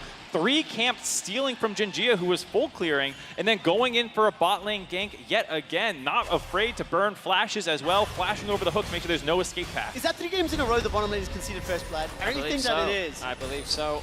River was able to... I think one of the big things was PSG in game 2 didn't early ward. This time round, though, they did, but it was in the river, so they weren't expecting the Maokai to come in from behind. FLICKR will now spot out Jinjia to try and stop him from stealing away that red. But look at the minimap. River's making his way forward. I don't think they win this, though. I think that Golden Guardians need to be very careful about going for an early skirmish. Gory sees an opportunity for a bit of a trade. The damage down. He's arriving as well. No flash available to him. River's going to be able to escape. He still has that flash up. He's waiting in the wings. Junjia's right there, though, so it could be a play. Gory is low on mana. I think they might have seen him on the ward. There was one in the ramp right there, you can see. I think Huhi might have come up river. If he did it all the way from the enemy jungle, could have gotten in there unseen, but I'm pretty sure PSG saw that one coming, backed off any of these aggressive plays. But you can see they're not backing off, fighting for Scuttle Crabs. River has so many camps up, but they want to deny as much farm for Jinjia as possible before he goes back into full clearing. Wow, River with the double crab. Golden Guardians off to a fantastic early start here in game 3. You have to wonder the mental pressure that this puts on PSG, already being 0-2 down. To start a game like this is definitely difficult to bounce back from. Of course, it's not completely over yet. We are only 4.5 minutes into the game. and a single death onto the Thresh is not going to determine the outcome, but the momentum and the confidence definitely swinging in the favor of Golden Guardians already. Talking about momentum, Betty, it's actually Woody that has conceded first blood in Woody, all my 3 apologies. of the games. So in terms of momentum, definitely on the side of Golden Guardians. I will highlight, obviously, FLICKR playing the Ornn into the Gnar. Starting to fall behind on CS as you expect, as you anticipate in terms of the matchup. And we know that he's always going to have that value with that call, the Forge Guard. Just play defensive, play weak side. You know Stixxay and Huhi have already been set up for success. Got that kill, got that cult, and they're the ones now pushing forward. It does speak to the game plan that Golden Guardians have had coming into this game, knowing Wako is such a threat, having creative gank paths, probably already discussed at some level, knowing how they want to get down there and kill him early. I'm pretty sure the only reason they had anything different in game 1 was sort of the cannon that they ended up having. Didn't think they would get their hands on that one, but since then, FLICKR has been on weak side tanks, which is something he is very comfortable doing. This was a fantastic tournament so far. Golden Guardians, some of the sentiment I was seeing, interesting death centers there. Sorry, no, the idea is you use the dematerializer to kill the minion, and then it catches them off guard because the minion dies just as the hook goes through. But he hooked and then the materializer came afterwards, so that's why I love. Got the order wrong and maybe feeling some of the pressure there. Bedius obviously struggling a little bit throughout the course of the series. Has been bullied. Buzz Lightyear would have done it right. Just a little. But I will say that some of the sentiment I've been seeing on socials and on Reddit is just talking about how they've been impressed by Golden Guardians, by the macro. And now Golden Guardians need to avoid this gank. Junjie level 4, waiting over the wall. Sap goes wide, Woody holding on to the CC. Not going to be able to find the target, so really just trying to create opportunities or try to force it, and it's not paying off just yet. No, I think this is a really heads-up play. Golden Guardians had a very different setup for the early path out of River, but once they got the Scuttle Trap controls in the bot side play, they go straight into full clearing and playing slightly more defensive, kind of keeping the wave over here, and not really giving Junjie an easy place to make plays. Topside's going to be permanently pushing under turret pretty frequently, so it's hard to dive an Ornn. Obviously, Kasante's very, very tanky in mid lane, not where you want to be playing through, and the bot side's where you want to make most of these plays. He snuck in. Ball breaker forward, play backwards, hop over the wall, but the target is Huhi, and the kill secured this time for Wako. PSG get on the board, and Junjie is finally able to make a successful gank happen bot lane. Great play from PSG. Junjie trying to steal this one away. We'll be able to secure it with this line. And I think it was so important for Junjie. He spent so much time in that bottom lane. Uba's going to throw out the ultimate from that Unleashed Power. Does nothing already, or not a lot already. I mean, admittedly, he's got mana and a ring to work with. Golden Guardians now, they are grouped up. Well, surrounded a little bit here on this middle lane. Woody, right here. Going to be caught up. Q, River stepping forward, knows he's got support there from Huhi. All out comes forward. Woody flashes for his life, taken down by Gory. Junjie gets a reply. That's a flash forward from Huhi inside the pit. Junjie's running away. Next target, Ubao. No flash, no escape, nothing to do. A double for Gory. Golden Guardians keeping the pace of play up. Huhi on respawn charges down mid lane to get himself involved in a 3v3 skirmish. You could feel that happening. Even though the numbers advantage was for PSG to begin with, Golden Guardians knew they had the backup, they had the patience, and they played that one very, very well. 3 kills to 2. Got the kill advantage, and it's on the primary members. 2 for Gory in the mid lane, and 1 of them for Stixxay as well. Just love the awareness from Gory there, recognizing the damage limitations of his champion and knowing that with the ultimate he could very easily win out on the 2 versus 3. He sees that the Maokai is coming in from the river. Gory throws out the ultimate, creates a 2 versus 2 as Ubao doesn't have the ultimate available after using it earlier on the Maokai. And while River becomes the focus, very squishy in these early skirmishes, with the arrival of Huhi, it's an easy cleanup. Gory doesn't want to overcommit to kill Junjie here. He's saying, you know what, Ubao is the easier kill, and he's able to secure it. Gets a bunch of flashes out, and Golden Guardians walk away the victor. Golden Guardians, oops, excuse me. You're good, you're good. I was getting excited, man. We're looking good right now. This is a nice startup by PSG, kind of forcing GG into this without some of their ultimates available. Gory's still waiting on his on cooldown, but Ubao's back up. Power this time around available there. Uba's a little bit cut off from the squad. All right, so Rifthold was secured there by Junjie and PSG. They are down 1,000 gold, but the plate gank can set them up well. He's going to use this Gnar, pushes back FLICKR, who's going very low.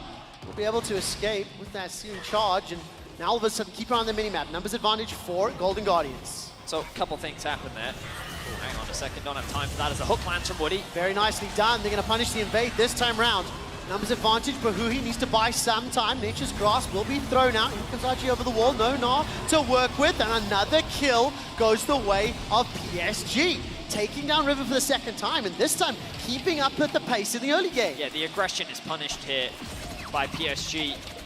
And I have to criticize Golden Guardians a little bit. They knew they were late to the Herald. After going for that bot side skirmish, PSG were always going to have priority. And I think the Golden Guardians should have considered going for the cross map and then investing in those bot side plates instead. They know that they have the numbers advantage given the Woodies moving up towards top to assist with the Herald. Instead, after failing to secure the Herald or really contest it, they then try to go for a top side invade and they end up getting punished for it. So a couple missteps there from Golden Guardians and PSG. You have to be careful against a team like this because after getting that kill onto Wacko and the fact that they're able to find repeated kills now onto River, it gives PSG a clear avenue and win condition into this game. It feels like Golden Guardians has caught PSG a couple times after a play has ended, someone being a little lax on their recalls or not realizing that there's still people around. But this time, like you said, with Asha having the shove in topside, would have collapsed in there faster anyways. And River needs to acknowledge, I'm on Maokai this game. I am not going to out-scrap a lot of people the way I want to. And somewhat similarly to the previous game as well, Golden Guardians making that first move and sometimes being punished for it. This time round, grouped up, Lantern is available here. Bramble Bash will knock Junjia backwards. He gets to it. Hop over the wall from Stixay. The chase continues. Nature's Grasp is available, but River pulls back. Doesn't fire that one out. So they don't manage to pick up the kill. They chase PSG away. While all of this is going on, he continues to bully FLICKR. He's generated nearly a 30 CS lead in this top lane. Continues to chip away at that tower. And he's building up a bit of a lead on this Gnar. We'll be looking to use that ultimate. Does the tower dive? That's a question. Knocked up into the air by Licorice and just uses the Gnar defensive. It's fine, it's yes, fine. exactly, Just exactly. went into Nina, he's not really going to lose much off the back of that. Golden Guardians also recognizing that Junjia needs to go back to base, should be able to secure it. Needs a dragon here. Pretty late one, all things considered. Last game we saw the first dragon dropping at 6.5 minutes. But overall, still a very even game state right now with a lot of advantages for PSG sitting in top, whereas the advantages for Golden Guardians largely sitting in mid. Cease and desist is available there for Junjia. Flanking his bottom lane. Once again, first member of the mid lane to move was Gory. Stepping down, he wards up just behind that red buff. But this time, it almost feels like the teams are a little bit more on the same page, or rather, let's reply. PSG are reacting a little better to Golden Guardians. They've got the potential backup. Golden Guardians, 3v3 setup for now. Teleport's available for the top runners as well. See if they want to go on it. I think they're just fighting for prio right now to get this Rift Herald off and try and get some gold back into Wacko's pocket. Whoa! River being a little loose with how he was getting into lane there. He should force the flash, so good play there from Woody. Again, both teams grouping up, congregating on the bottom lane. Target's going to be Junjia. Will not be caught out just yet. Death sentence thrown out. Stixay insta-cleanse, continues to chase forward. PSG on full retreat. Ubal cancel the rotation instead. Is chipping away at that middle tower. Tibbers is now dropped and Gory joins the fray. 3 members of PSG, they back out and the tower will be the focus. I do wonder if River's ultimate was on cooldown at the start of that fight because it came out very late. I feel like the Golden Guardians were in a better position to force that fight if they wanted to, but a number of great things from Golden Guardians did happen there. You can see that Wacko wanted to get those tower plates. He wanted to have that gold ingested into him, but River solo zoning him away from the tower, thinning out the wave, making it harder for him to approach, means that he gets denied all of the plates, all of the money went into Junjia's pocket, and off the back of forcing that fight, Stixay secures himself a number of plates. So now look at that 80 carry gold difference, 1.3k in favor of Stixay. Stixay getting further ahead on the back end of that play, but some neutralization for Ubao catching up somewhat to Gory, who was massively ahead, getting almost 2 plates back himself. Looks like there's just a little bit left up on that last one. Might not get it before plates drop in about 30 seconds, so small mistake there. But I will say Aja as well, someone who is very, very comfortable on Gnar, one of his most played champions, playing to the weak side, trying to get his own lane leads, and then becoming a monster team fight later. His Gnar is very, very, very impressive. And so in a lot of ways, this is somewhat of a comfortable ground for PSG. I think the only thing they wish was different was a little bit more gold in Wacko's back pocket. And of course, what impact will Ubal be able to have? We're 14 minutes in. He's got a very tough front line to get through on the Maokai potential for Cassante. So I think maybe the ultimate into like AoE CC might be a better angle. Buy time for Wacko and Aja to do work. Golden Guardians, they're committed. Once again, investing some time from River. This bottom tower is very, very low. The minion wave has been cleared out, so both teams again. 500 gold difference. We're 2 minutes away from the next dragon. Junjia is going to clear out that vision that's been placed down. I mean, Vedius, a much stronger early game than the two previous year from PSG. Now we need to see how these next skirmishes play out because we're potentially setting up for another fight here. Certainly are. A lot of fighting over this tri-brush right now. Golden Guardians really want this tower. Really putting pressure on it. On Gory, moving into Fog of War once again. But I think the advantage of being able to push in bot means that you can actually rotate up towards mid. You can start threatening that mid tower, even looking for a kill. Ultimately, this is all about setting up control around the Drake. The problem is the Herald is alive, and Junji is already pinging towards it. They have the push from Aja in top lane. The bot lane has chosen to reset, and now PSG are making the call, you know what, we'll concede this, and we'll actually convert it into a Herald, which we can use to either cross map top, or maybe even unlock mid, because you look at the wave clear on Golden Guardians, and it really isn't that strong. When you have 3 tanks, they don't have the easiest ability to clear out those waves underneath their tower. Gory repping the NA orgs, TSM, EG, CLG, now NRG. But I do agree, I love the PSG cross maps. This was something they did very well in game 1 when they stacked up dragons themselves. Once they started feeling like they didn't have easy ins, they could then go to the top side of the map, start trying to get gold that way. Here, with how much pressure Golden Guardians had around the bot side, instead leak up, go ahead, grab that Rift Herald, and start channeling more gold, hopefully again, into Wako or someone like that. So you can continue to have threat onto the front line of Golden Guardians. So that's the problem you have to solve at the end of the day. How can I get enough damage out to these guys diving onto our immobile backline before they kill me? Well, Wako's got himself the Kraken Slayer. That's at least one piece of the puzzle. He needs a lot of time to burn through all of those HP bars. Say Shield Mode instead, and of course Mythics for the mid laners. So 10 seconds to go for the next dragon. Teleports are available for both top laners. Archie's got himself at least a level advantage. And in the previous game, those dragon setups were non-traditional, we'll say, at best. I don't think it deserves a chuckle, but I'll say that one. Non-traditional. Non-traditional at best. It's Golden Guardians this time, at least with a little bit of presence in the mid lane. Not exactly the deepest vision. It looks to me like River is at least alone inside the pit. The rest of the squad's moving top side. So, I mean, Vedi, it looks to me PSG, they want the tower and may just give up this next dragon. Yeah, makes sense. Are they really going to dive this? It looks to be the case. Call of the Forge Guard comes out. Flash forward from Hui. Tippers is dropped into the 2v2. Licorice and Huhi able to survive, able to thwart it. Very well played from Golden Guardians. A little bit over-eager, though, I gotta say. Huhi committing his flash there. Licorice was still full health. You could slow play that a little bit more, make them commit further under the turret, and then land the ultimate. Instead, very happy to just eat that and get out. Does cost Aja his flash, though. So not the end of the world. Yeah, it ends up being a trade of flashes, so as you rightly said, it's not the end of the world. But I agree. I think Golden Guardians didn't have to, or kind of feel like panic respond there. They definitely could have taken their time. The good news for Golden Guardians is they will secure themselves their second break of the game. And now we'll return to another neutral state. This is a great opportunity if you have a great narrative point, Trevor. I'm going to go draft instead. Okay. If you cast your mind back to the draft, Radius had this amazing point where you looked me dead in the eyes and you went, Trevor, team fights, team fights, team fights. And that is exactly the direction we're going.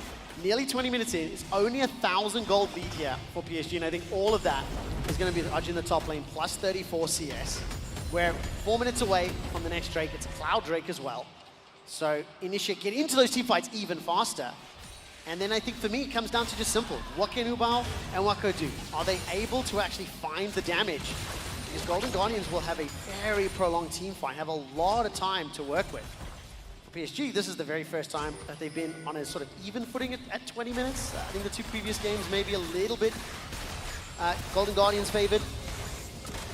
We'll be able to at least find their control again, because look, it's GG again. They're moving in, they're placing the wards. So as far as storylines go, PSG, do or die here. You gotta bring it back, you gotta win this game to keep the hopes alive. So this is one of the things that is slightly annoying as we see Jinjia trying to catch them to covering the top side for Licorice here. I was going to say the Gory Cassante will feel much more comfortable in the side lane 1v1. You can see it has Yubao a little bit uncomfortable, kind of staying between mid lane and bot lane right now, waiting for the wave to go in. But PSG do a good job understanding he's on the weak side of the map right now, getting this Rift Herald down. Not needed, unfortunately. We'll get another charge in the next round, maybe. See if he gets the time. Hurricane was picked up by Stixay, by the way, so PSG got to be a little bit cautious around that Zeri, a little bit careful. And I will take this moment just to remind everybody, once the series is over, whether it is now or later in the day, we will have that bracket stage draw show during the course of cooldown. So make sure you stick around, make sure you stay in venue, you can find out exactly where the matchups are going to be. Right now, it is looking like Golden Guardians will be that 8th team. They are in a deficit, however, 1,500 gold down. So there are 3 tiers in the bracket stage, right? There's tier 1. Tier 1, 2, and 3. Which is JDG, Genji. Correct. And then tier 2 is Cloud9, Mad. Correct. Tier 3 is T1, BLG. Yeah, tier 3. Yeah, because it's the second seeds, right? Correct. All the second seeds in the tier 3. Yes, and so we could get some crazy matchups if Golden Guardians do qualify. Then we've got the 4 major regions represented, and it's going to be exciting. But of course, PSG not out of this game just yet. There's still definitely ways for them to win. They hold the gold lead for now. A lot of that's sitting on their top laner. So right now, I'm looking at the 280 carries as some of the big damage threats as we get closer and closer to these big fights. Baron is of course alive. Dragon spawning around a minute 30. But being the Cloud Drake, I wonder if PSG will feel compelled to actually contest. We'll see if they give up third dragon or not. I mean, Golden Guardians will start hitting the Masterwork Ornn items from here on. Already 13 for Licorice. Going to start getting these online. You have to expect Stixxay will be the first recipient, most likely. And I think it does put a lot of pressure in PSG in these team fights to not just sit back. I think there's a temptation when the enemy team is super big front line to kind of absorb their engage. But I think that's just all going to buy space for Stixxay to run over these fights. And you'll have a lot of pressure of having your Vi and Syndra ultimate actually land on top of Stixxay and see if you can blow him up. What's going to be the ideal team fight here for PSG? Because I think it looks a little bit more difficult to execute than Golden Guardians. Which to me is just simple. Let Ornn and Maokai press R, and run at them. Everyone else runs at them, right? But I think obviously for PSG, a little bit more nuanced here. With the Vi, the Gnar, Syndra obviously, and with Jinx being a little bit further back. I think it's going to be a lot on Aja, like what I was kind of saying, is to find a flank onto Stixxay and serve him up for the rest of the team. If Junji is just running in alone, pressing R on him, you're going to end up 4,000 units away on 3 different screens in the middle of the enemy team and get one shot while you're in there. So you have to have some sort of other setup. Maybe that's a hook by Woody, Aja finding a flank, and Gnar ultimate knocking him closer, so then Yubao can actually get the damage out, and Junji can provide more of the lockdown and CC. I think that is the primary way they'll be approaching these later game neutral objectives. Right now, Golden Guardians have pretty much conceded all control in the river. Gory does have an avenue as he's pushed in that bot wave that Yubao has to go and catch. Now they will start working their way back in. Licorice has joined the fray. Dragon is up, Dragon is up. Licorice will throw up the pillar, waiting. See who So did you see how much first. damage Wacko did to Licorice? You mean nothing? Yes. Yeah. Yep. Bit of Way foreboding more for you. time, need way more armor pen.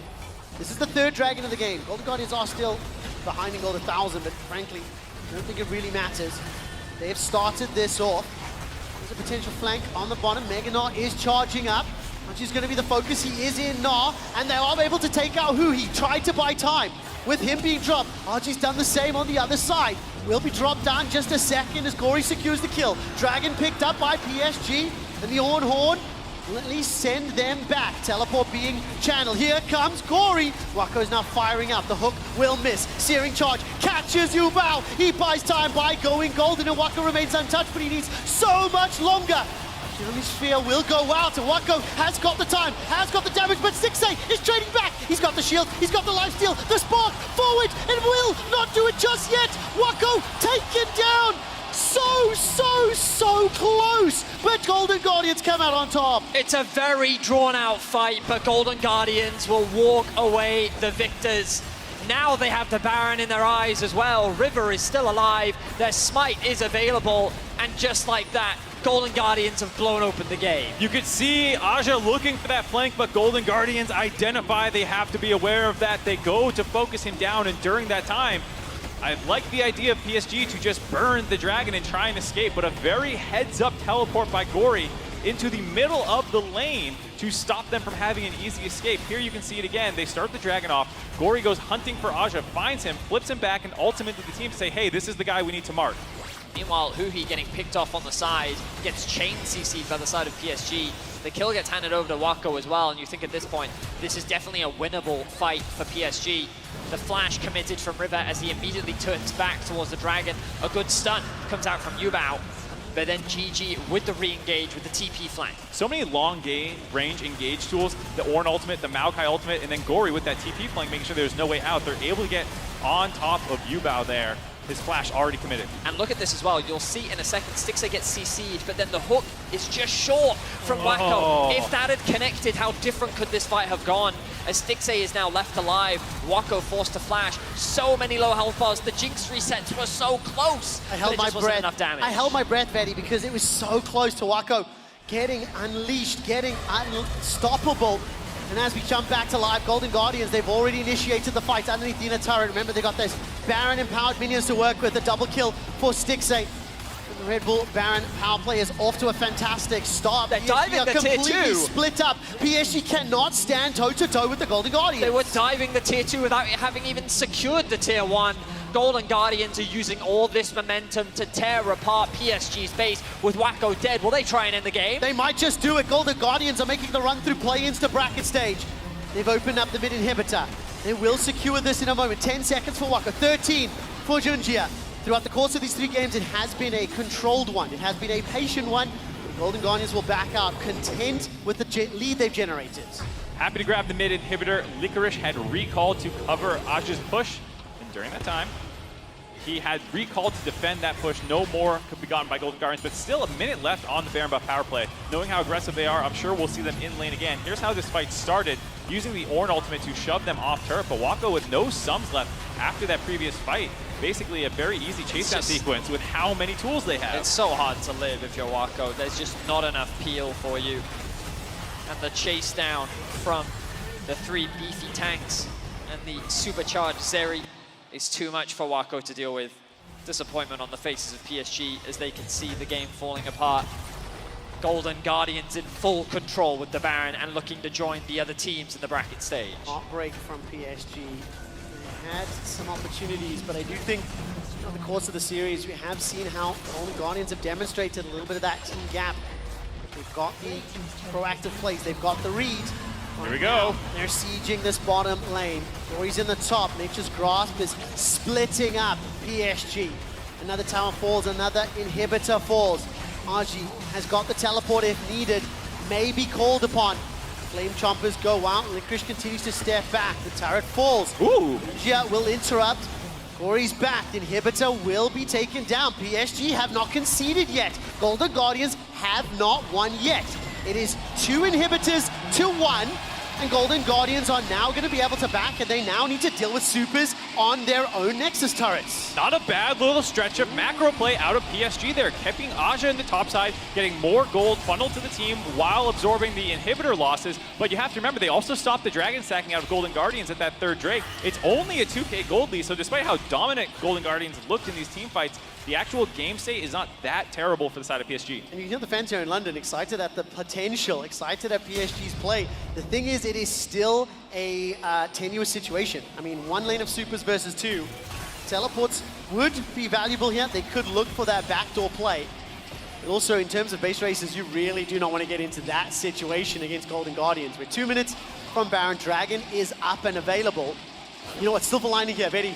PSG can farm the super minions. They can claw more gold into Wacko, into Ubao, from the lanes pushing towards them. It's definitely a glass half full perspective, especially when you look at the LDR completed for Wacko. You're saying, you know what, now he should be able to melt through those tanks. The problem is level 13 Jinx, level 16 Licorice, Gory, Stixxay. There is a massive level discrepancy between the 2 teams right now, and I think Golden Guardians are making the right call.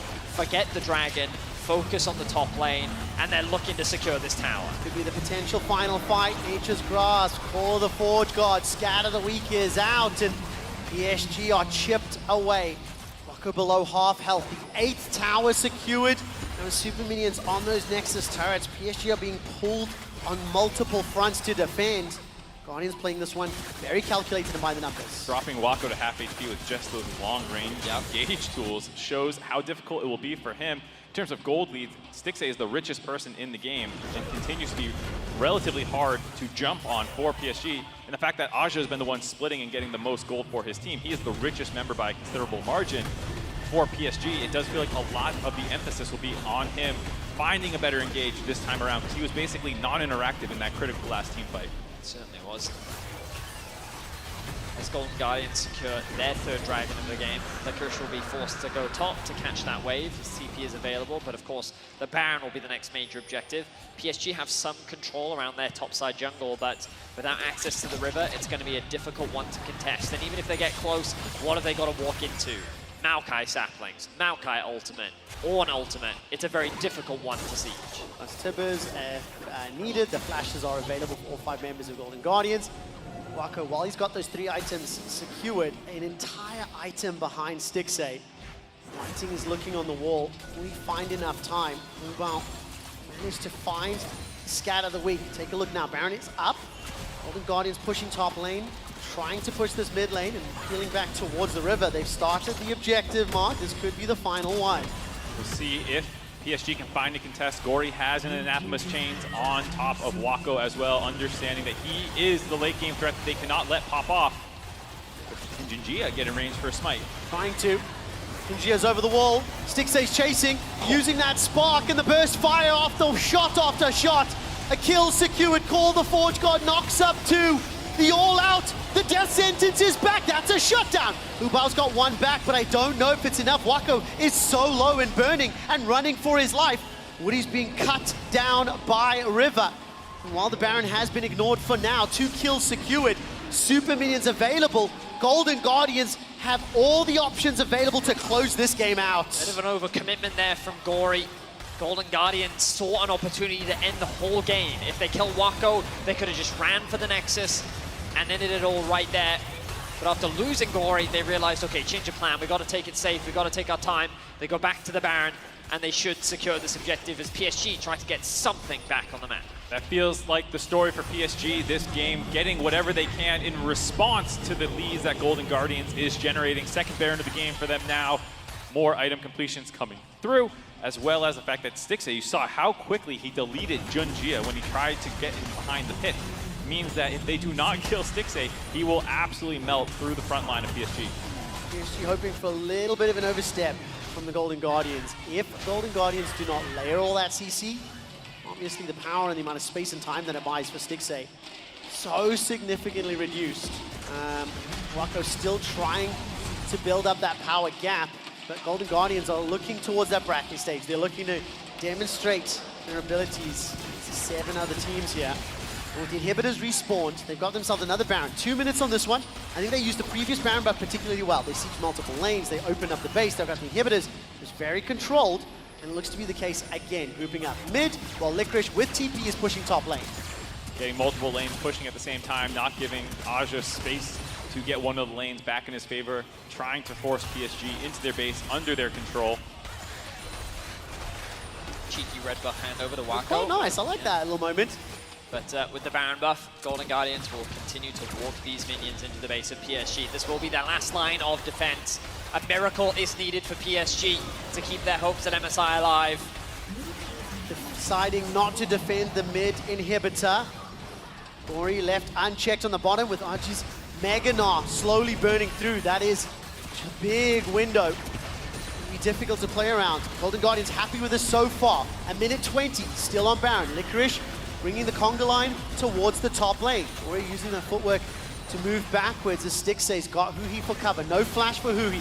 Top inhibitor turret is now being focused. Nature's Grasp catches 2. Wako's able to stay free. The engage opportunity is here. Hopping over Ubao. They've got a deletion. That's already a kill into Gory. Now follow Wako. He's been targeted and jumped on and blown up by Stixxay. That might just be the key pick for the Golden Guardians. Huhi is so low, but it does not matter. The last man standing, Arji, and Ubao and Arji is caught on the wrong side of the walls. That's a quadra. Will it be another pentakill for Stixxay, the second of the tournament? Looking for Ubao. The rest of Golden Guardians stepping onto the fountain. He wants It'll have to be a replica. It'll have to be exactly the same as the first time. The Nexus turret top being focused down. Stixxay's going for the win. They're gonna Stixxay's dive. going for the Nexus. Scatter the Weak flies out. Huhi misses the stun, the searing charge, the flash away. Stixxay underneath the steps. Will not be able to do it just yet. Needs more time, needs more damage. Tries to stay alive, but the Nexus falls and Golden Guardians run through play-ins and advance to the bracket stage.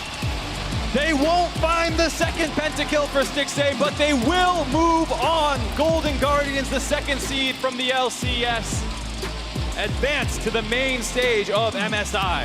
Stixxay wanted the win at first, then he wanted the Penta. The rest of Golden Guardians wanted the Penta at first, then they wanted the win, but ultimately 3-0 to Golden Guardians. A convincing performance from the LCS second seed. And they will join their brothers Cloud9 in the bracket stage with the other Titans waiting. Looking good. Most North American fans online very happy with the performance of Golden Guardians thus far. The only games they dropped were to BLG, the second seed from the LPL, and even then were able to take one game off of them. Very promising stuff out of this squad. Surprising people for an organization that had never made it to international play before. Of course, based on the end of their playoffs run, continuing that momentum, continuing that development. Now we get to see how they match up against the 7 other squads in the bracket stage. Take a moment to say goodbye to PSG Talent. I think the two expected teams to be fighting for that third and final slot out of the bracket stage today, ultimately outmatched by the Golden Guardians. Yeah, it's an organization that is no stranger to the international scene. Wouldn't be surprised to see PSG return to the World Championship, but I think that they need to take a long look at their approach to the game, because this slower early game style is something that here at international competition will continue to be punished. And Golden Guardians did a great job. Huge props to them. Their run throughout the play-ins has been pretty consistent. We got a taster of what they are looking forward to against BLG, where they did end up falling short, but I think that also inspired a lot of confidence and hope in many fans as to how competitive the bracket stage is going to be. The fact that they could take down BLG in what was a massive comeback, the potential of this roster is very real, and we're excited to see what can happen in the best of 5. I mean, we have to see what is the consistency, what is the ceiling, how well do these teams perform. Very quickly, if you are still in the venue, we will be setting up for an interview with Stixxay just a few moments time, and following that, during cooldown, we will have that draw show. We now know all 8 teams in the MSI bracket stage, and we'll be setting up those matchups to commence in 2 days' time. PSG, round of applause here from London. We put up a good fight. For a young roster, the entire organization rebuilt, all 5 players picking up their first title. First international event, they can hold their heads high. Huge props to the London crowd as well, consistently showing that support for PSG, even when in such a deficit. They wanted to see more games. Unfortunately, today was not PSG's day, but as we mentioned, excited to see them at international competition in the future. Definitely, I'm sure we'll see them back out there again. For someone who had been a long time since we had seen, is actually Stixxay, the guy that we're going to hear on stage. 7 years since his last MSI, and the huge carry of this game. You can see the damage dealt, the Zeri almost getting a pentakill, the fact that they are putting resources into him, believing in his carry potential. It's so many interesting storylines for this Golden Guardian squad in terms of the organization's first appearance, but so many veterans here. But also their playstyle as a team. It's really great to see that almost any one of their lanes has the potential to carry. I really like the creativity coming out of Huhi and the impact he has in the game.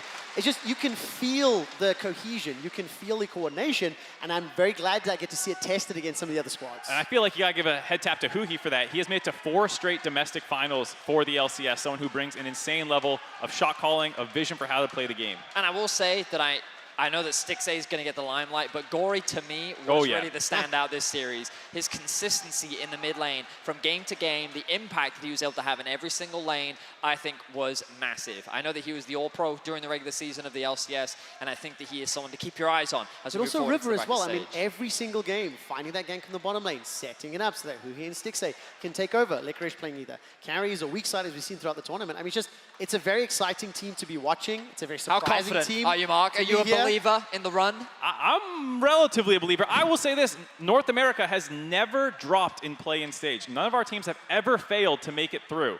So this is something I am not surprised by. True. Maybe this is just the NA hopium angle, but like, I am not shocked in the bigger... What was that FLICKR tweet? I can't remember right now. Gentlemen, thank you so much. We are just about ready for the interview, so let's head on stage with Stixxay standing by. Okay. Thank you so much, everyone.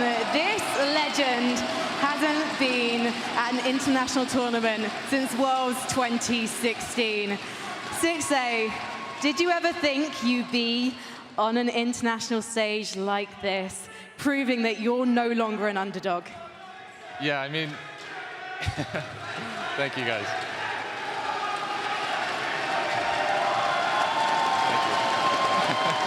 You're not just popular in America, Stixxay. You've won the hearts of London as well. I guess not. Yeah, I mean, I've been fighting to get back here for years, and sometimes when you're going through it, it can feel like you're never going to make it back. So, yeah, I guess just never give up. What have the nerves been like this week? Because not only, I guess, do you have the expectation of being the second seed from the LCS, but for you this time last year, you were a coach. People didn't expect the performances they're seeing from you. So you've almost got that individual pressure on yourself as well. Yeah, I mean, to be honest, I'm really not too nervous. I think I've been around for long enough to where I'm used to, you know, the stakes and stuff like that. It's not too big for me. I just play every game normally. All right then, well, let's talk about the game. Can I ask, in the final moments, just before the Nexus fell, were you going for the pentakill? Yeah, I may have been. I've been really close to a couple pentas. I had one in my first series, but I've been really close to a couple pentas at this tournament, so I keep trying to go for more because it's really exciting. Unfortunately, I didn't get it today, but... There's still plenty of time, and we've got another 2 weeks here at MSI in London. Were your team supporting you in that moment? Yeah, they were all yelling, come, push the wave so we can get you a penta, and they're ready to die for me. I mean, we almost all died at the end, but yeah. Yeah, thank goodness for those super minions, though. Now, let's also talk about the drafts. Your team must have been working around the clock because it felt like every single draft was so well thought out. So tell me about the approach to PSG today. Well, we played versus PSG a lot in scrims, and they kind of ran us. So we knew they were really strong, especially their bot lane. So that's why there was like 2, 3 AD carry bans every game. Their bot lane was just really strong. So yeah, we kind of targeted them, and it worked out for us. Now you're no longer the underdog, because I'm declaring that officially now. It's official, right, London? No longer the underdogs. How do you feel about the competition you'll be facing in next week's bracket stage? Yeah, I mean, I'm really excited to see the group draw, to see who's in our group. I don't know exactly how it works, but you know, we could be versus T1, JDG, like those teams. So I'm really excited. I've been watching them for years, play at the top level, and we've been learning from them, right? So it'll be really interesting to play versus them. It's going to be very interesting, and I can tell you the draw show is up in just a moment. So if you take a nice, comfortable seat backstage, or even in the audience with London, however they are going to mob you, I will warn you, 6A, you can find out who you are going to be playing when the bracket stage kicks off on Tuesday. So for now, congratulations. Thank you. Go enjoy London, but not too much, and we'll see you next week. Congratulations again. And thank everyone, you guys. 6A.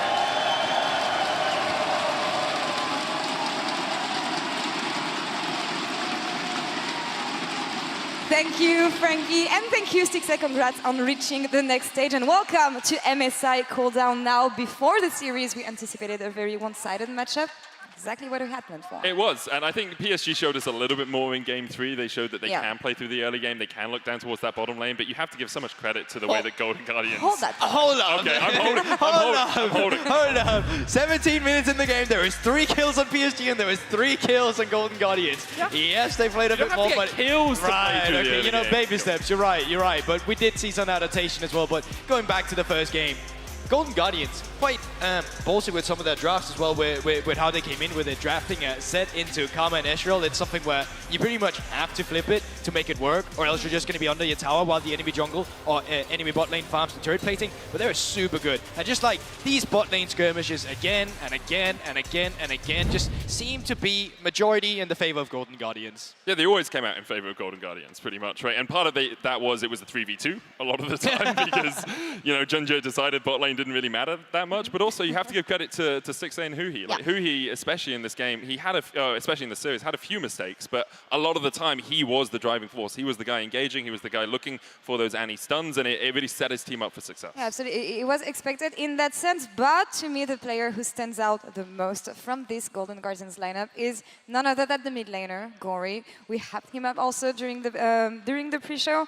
He revealed himself, I feel, during this MSI, and he delivered exactly what we expected him to. Oh, definitely. I think even in this game where he didn't have the strongest showing in the late game, got caught quite a bit by a lot of the CC, he was still a frontliner. But in the early game of this, he was still a menace on the Cassante, pairing up with Huhi. And I think the biggest performance as well was in the Game 1, was in Game 2, where you have to give a lot of credit to his setups.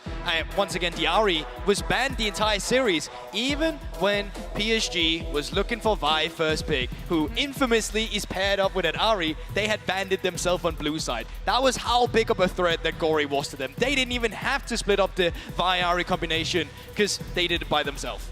And Gory also like provides you that flexibility, right? The Cassante being able to be flexed right to the end, and then you have this like huge front line because you have the ability to put some of these tanks in the mid lane. Gory as well just had a superb performance all around. I think his zone control on Lissandra was really good. I really like watching his Cassante as well, although as you say, perhaps a little bit overeager at times. But Golden Guardians as a whole were perhaps a little bit overeager at times. It does become harder when you reach that late game and you realize I am here to use my HP as a resource so my AD carry can play the game instead. Because that was what Game 3 was all about. Whichever of the AD carries could really come out on top. But also just the fact that Golden Guardians, they had a composition that was vastly better at playing around the AD carry and the engage with their R buttons. So our 1+ player of this series, Gory, of course. Who else surprised us on this Golden Guardians? Oh, on Golden Guardians. Yeah, I was going to say Junjia because he didn't really do as much as I expected him to. But yeah, on Golden Guardians. The 6th player of the team. I think the issue with the question, Law, is no one really surprised me because I kind of expect them all to do well. All right.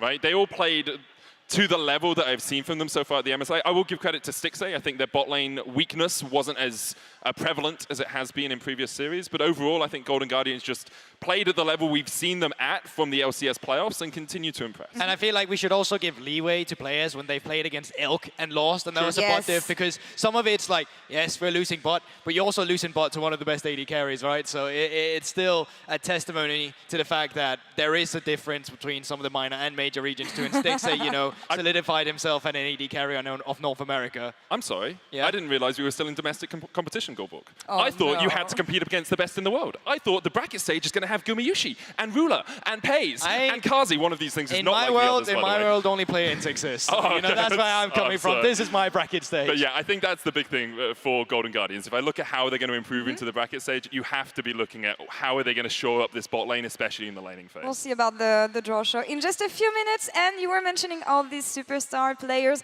at MSI here. I want to have a bit of a preview of what we could expect coming into the next stage. We've talked about this before the series, of course. I will be LEC biased here, and I want to see G2 versus C9 in the first matchup.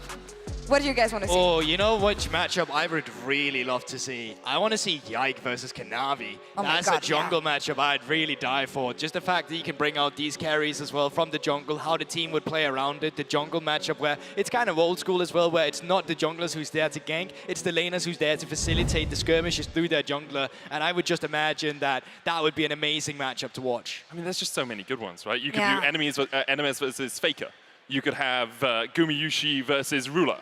You could have, you can list off a player in every single role and say, him against his counterpart's probably going to be a pretty good matchup. Can we just do like a random generator and we just like click, this is me versus matchup. Sven, you know? Sven left the region, had to change to support, now trying to wrest back the best European support role from Hylissang. Yeah, I forgot about that. He's Danish after all, but wow. Carrier coming to the stage as well. I watched some of his Champions Q's games yesterday. Went 1-11, still won the game. The guy's an absolute monster. So I'm just super excited. I think the fact we have, I think it's 14 more best of fives after today. Every day a best of 5 between the best teams in the world is just incredible to me. And that's why I love this new format so much. And before we could focus on what we're going to see next, a little bit of a retro on what we've seen so far and how the format played out. What you guys thought of it, switching to best of 3 instead of having best of 1s, and any surprises coming from other regions. Goldberg, what's your take on the format and what we've seen? I mean, first day, or the first few days, a lot of it was actually straight up 2-0s. But I think from the content we got from that and a way to really weigh our teams in terms of how good they are, because we don't usually have the scrim results. We get their best of 1s, then we make a decision based on that, and that's not always a lot. It's good to have a benchmark for a best of 3, for example. Let's take G2 versus Loud, where they looked incredibly sloppy in the first game in that series, and then all of a sudden just ran them over in game 2. It's really nice to have different showings and also adaptations to see from teams. I think also we got to see a new set of emerging regions really rise to the fore, right? Because in the past, the PCS obviously would be up there, but the VCS as well. Now South America starting to look really good. The LLA and the CBLOL really starting to shine. And you probably wouldn't have seen that as much with a best of 1 format. You would have seen like one team just losing the first game, or you get a 1-0 versus your opponent. It doesn't really give you that same legacy in terms of the victories. So I was very happy with it. I thought it was a really enjoyable playing stage. And I will say I'm ready to get into the big boys next. You need to not bring our vocabulary from LEC to here, though. Legacy, Kings, all of that. You can keep that home, mate. You said the word. Defy expectations. There you have it. That's what we want to see here at MSI. We've talked about the happy surprises that we saw. What are the disappointments, teams that miss, players that miss, maybe didn't play to the expectations we had from them. Medic, if you want to go. I'm disappointed in the VCS overall. I think it's been a while since we've seen them on the international stage. Obviously, COVID kind of causing a few issues over the last couple of years. But for GAM Esports to not really show what they can do was a little bit disheartening for me. I think they have a lot more in their tank, and I expect coming into Worlds we'll start to see them rising up as the VCS once again. In general, I'm just hoping some of the macro level will get a bit better from some of the minor region teams. I understand the fact that individually and from the player base that you have, it's not always going to be the same contest when you're going up against some of the major regions. But specifically, macro is always something you can be taught, that you can look at the major regions and actually, learn from as well. I'd hope the level would be elevated after an experience like this, because it is a lot of new rosters coming through. Even the PCS with PSG talent here had to revamp and had to bring it in here. Slow playstyle. This is a wake-up call. Maybe around Worlds, when that comes too, they're going to be even better. Yeah, next on the line for them, World, maybe we'll see about that. But for us now, the stage is ready. Let's send it down to Frankie and a very special guest for the MSI 2023 bracket stage draw show.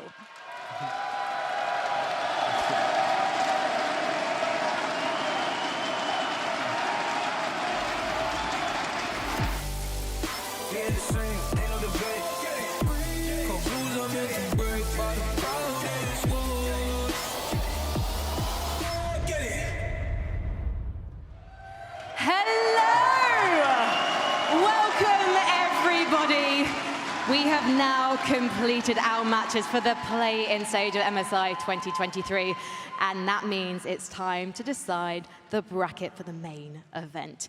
Now, with me is a very handsome, very talented assistant. He is none other than LEC legend, XL top laner, Odoamne.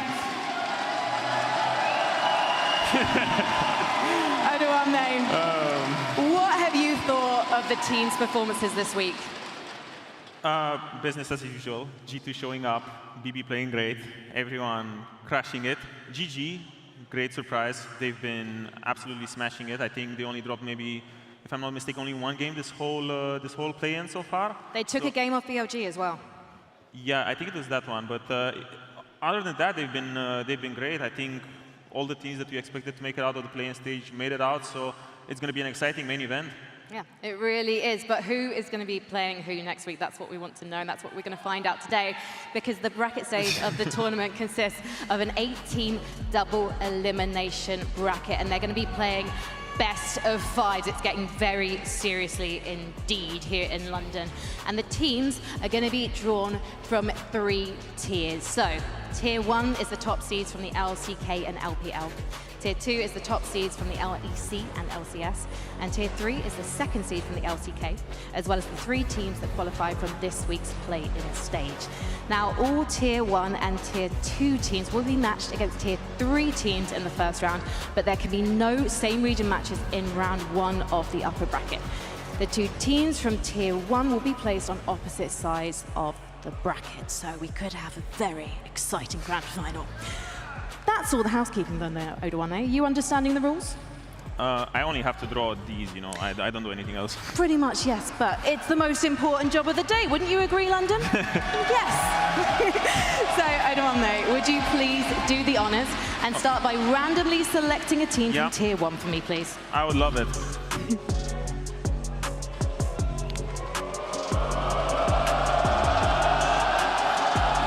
Okay. It is the LCK's Gen.G. Odoamne, we're ready for the second Tier 1 envelope. Well, this one's obvious, so no surprise to anyone. It is the LPL's JDG. Good work so far. Yeah, I mean, it wasn't hard so far. I just have 6 more, and I don't need to. I shouldn't mess it up, Yeah, it's like you've been practicing this. Oh. You were made for this. Yeah, I mean, new talent, yeah. Very talented indeed. Let's move on to the Tier 2 teams who will be assigned to the remaining open matches in the bracket. So, Odoamne, you may draw.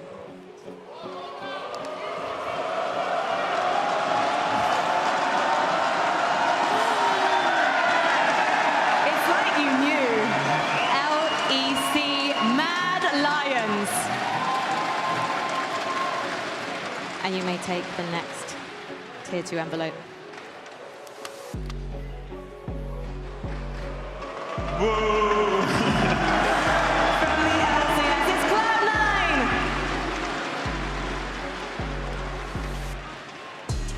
Now things are going to get really interesting. We're going to draw the Tier 3 teams to compete with our first round matchups. Now remember, no team can face another team from their region in the first round of the bracket. So if we do happen to have that regional matchup, that will be an invalid draw, and that team will be moved to the next available matchup.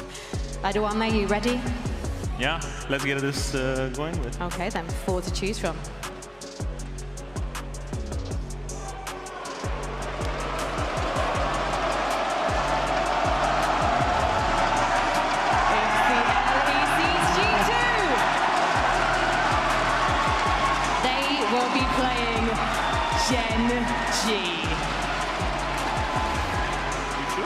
We're ready for the next envelope.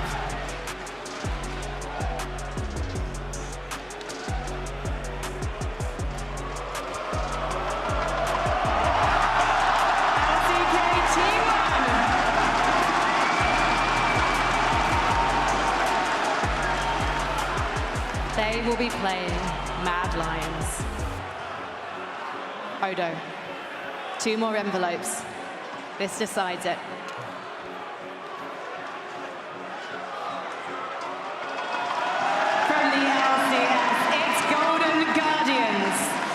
They cannot play Cloud9. That means they will be facing JDG from the LPL. And the final card, please, Odoamne.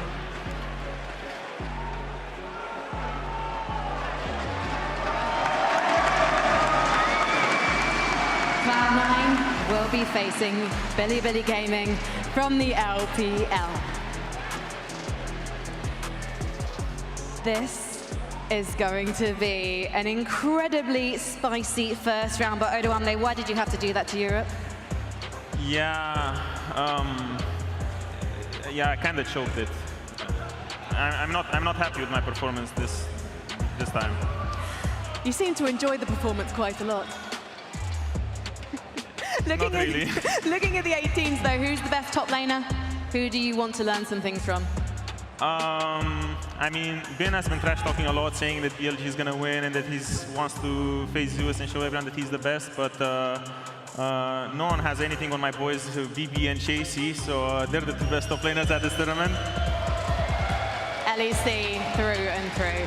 Euphoria. I'm not going to sing it. Neither am I. But check out the Euphoria and the Dive-Euphoria podcast this week if you do want to hear a stunning rendition of that song.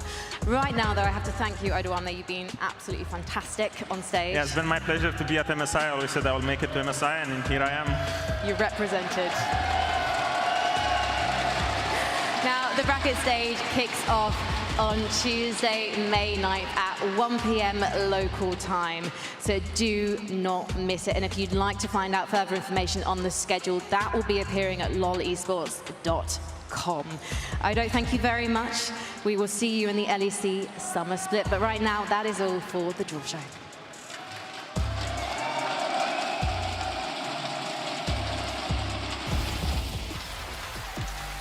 Yeah. Dad. Thank you, Frankie. I will not thank Odo for this. Kind of wish he hadn't come to MSI now, I'm going to be honest. Whoa. So. Okay, let's recap what we have here. From a new standpoint, how wrecked are we? We have a losers bracket. We have a losers bracket. And you all know what happens in the losers bracket? G2 will play Mad. And we're going to have a team elimination. We're going to have to sacrifice one team in the hopes of we sack Mad. If they lose. We will get official confirmation, but what I've been told is Mad would play G2 in the losers bracket, and then C9, GG, or JDG, BLG would play. Honestly, I just feel bad for Korea. They're going to have T1 versus Genji in the losers bracket as well already. That's true, actually. Oh, yeah, what a shame. The LCK seeds, no. But, okay, on a bit more serious note, which matchup are you looking forward to the most we'll talk about EU's chances afterwards. Okay, no, screw EU. Screw EU. We're not going to talk about EU. Right. Gen G G2 should be good, but BLG C9, I am hyped for this matchup. Yeah. Enemies looks incredibly good in the mid lane. C9 just generally look really strong. Fudge versus Bin, Blabber in the jungle as well. Like, I think C9, I'm not going to say they're favorites, but I'm at like I would edge C9 to win that best of 5 right now. That is what Cold being favorite is. But yeah, I'll take it. I don't want to be like 80% favorites. I think they're like 52.5% favorites. Very accurate. C9 favorites versus BLG. Golden Guardians took them to 3 games. C9 can make it further as well and get some games from them there. I actually think it's going to be a good matchup. I agree with what you're saying as well. I understand why it's a bit scary as well. Saying like in a first seed against second seed of LPL. Enemies is going to absolutely destroy Yagawa. I mean, of course, but I think there's just entertaining matchups in general. You know, Fudge versus Bin is something to look forward to as well. Bin that was kind of forced to play tanks as well when they're playing against Golden Guardians, which if you don't know Bin, that's absolutely mental. So I think that's going to be an insane matchup. I am, though, and I will mention EU, because I am actually really hyped for G2 versus Gen G. You know, also historically, you know, G2 against Gen G has always been a banger. Korean if you think back teams to as a whole, exactly, yeah. if you think back to it, where they kind of read Gen G with the level 1 strats and then just completely obliterated them back then. But I actually think, you know, Gen G, they are a better team after the rebuild that both teams have had as well. I think just in general, the matchup is going to be absolutely insane. Yike making his debut on the international stage, main stage rather. FaZe also, we talked about this. Ruler was maybe the most known player in this Gen G lineup, went to the LPL, FaZe replacing him. The team didn't change so much in terms of what they've been able to show. I'm really hyped about this match. I can understand that. Like, FaZe already going down the Royal Road. It's the Golden Road, the Royal Road, when you win in your rookie split, 17 years old, looking like he's as consistent as Ruler at times. And then you have to look at some of the other matchups as well. I feel a bit sorry for Mad because they're not meeting T1 in the finals. If it was a finals, I'd predict Mad, obviously, because it's T1. But I think that matchup is going to be slightly favored towards T1. Just funny, before this draw show, Niski actually tweeted out, oh, yeah, I hope we draw T1 so I can go home as soon as possible. Yeah. There you go. Something like that. So, Niski, your dream came true, buddy. Yeah, T1 into G2. They did just beat G2, though. So maybe G2 are the ones who are going to be swimming back to Berlin. I mean, it's luckily not that far this time around. Yeah, that's true. We'll see about that. Hop across the pond. A couple days. Before we go, one last question. The player you have the most expectations for coming into this main stage, if you had to choose 1 or 2, you can go to. By expectations, do you mean the person I think is most likely to perform well, or the person I'm most excited to Excited about, perform, you choose. I think I'm super excited to see Enemies and Berserker. I know I sound very C9 favorite, it's because I do watch a lot of LCS, but both of these players are so consistent in NA and so mechanically superior to the players they play against often that I wonder how well they'll perform. And you have something like Berserker versus Gumayushi, right? Which is like the guy that took the T1 spot away from you. Now you get to step up on the international stage and actually prove that you perhaps should have got that opportunity. Yeah, I think one of my favorite junglers of all time just has to be Kanavi in general. Although he had a little bit of a period where it was in a slump, he's been back. And I think JDG in general is very interesting to see if they can do better, because they came in with a revamp after Worlds. They got cut short at the semi-final. Knight's back now as well, and it's going to be curious to see if Knight can live up to the expectations that there so often is about him, because it feels like he haven't really been able to do that just yet. We have a banger MSI ahead, that's for sure. And that's all from us here at MSI 2023 Play-In Stage. We will be back in 2 days, the start of the double elimination best of 5 bracket stage. This will be mega hype. See you there. See you there.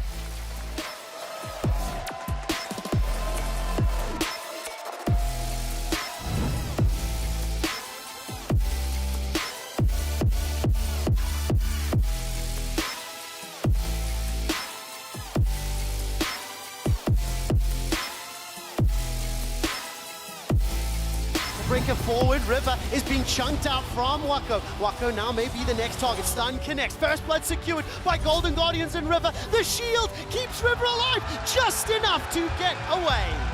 I'm hitting the front, It's not bad, it's not bad. It's good, go. Damage out, but too many members of PSG stepping forward. Stixxay manages to take him down with the Acathian Rain. Come. I can ult Kha'Zix. Nice! Baron and turn! Let's see it. Kill this guy. Golden Guardians pick up the first win. It's a good stun there onto Woody. River looks for the denting blows, manages to find the hit. Flash forward from Stixxay, gets the kill. Mokka's trying to get a one rip. Listen here. Can you dive bot? Can you dive bot? Yeah. Dive. Okay. Target TV. No flash. We got it. Back. The target is Ubao. Juju finds himself on the towers doing so much work. Golden Guardians may have been no more than they can chew. Keep going. Yeah. Talia. Whoa. Go. No flash. Yeah. I should have. Go. Golden Guardians are one win away from advancing to the MSI bracket stage. Thrown off to work with another kill. This time keeping up at the pace in the early game. That's a flash forward from Huhi inside the pit. Ginger's running away. Next target Ubao. No flash, no escape. Nothing to do. A double for Gory. He's got the shield. He's got the lifesteal. The spark forward and will not do it just yet. Wako take it down. So close. No.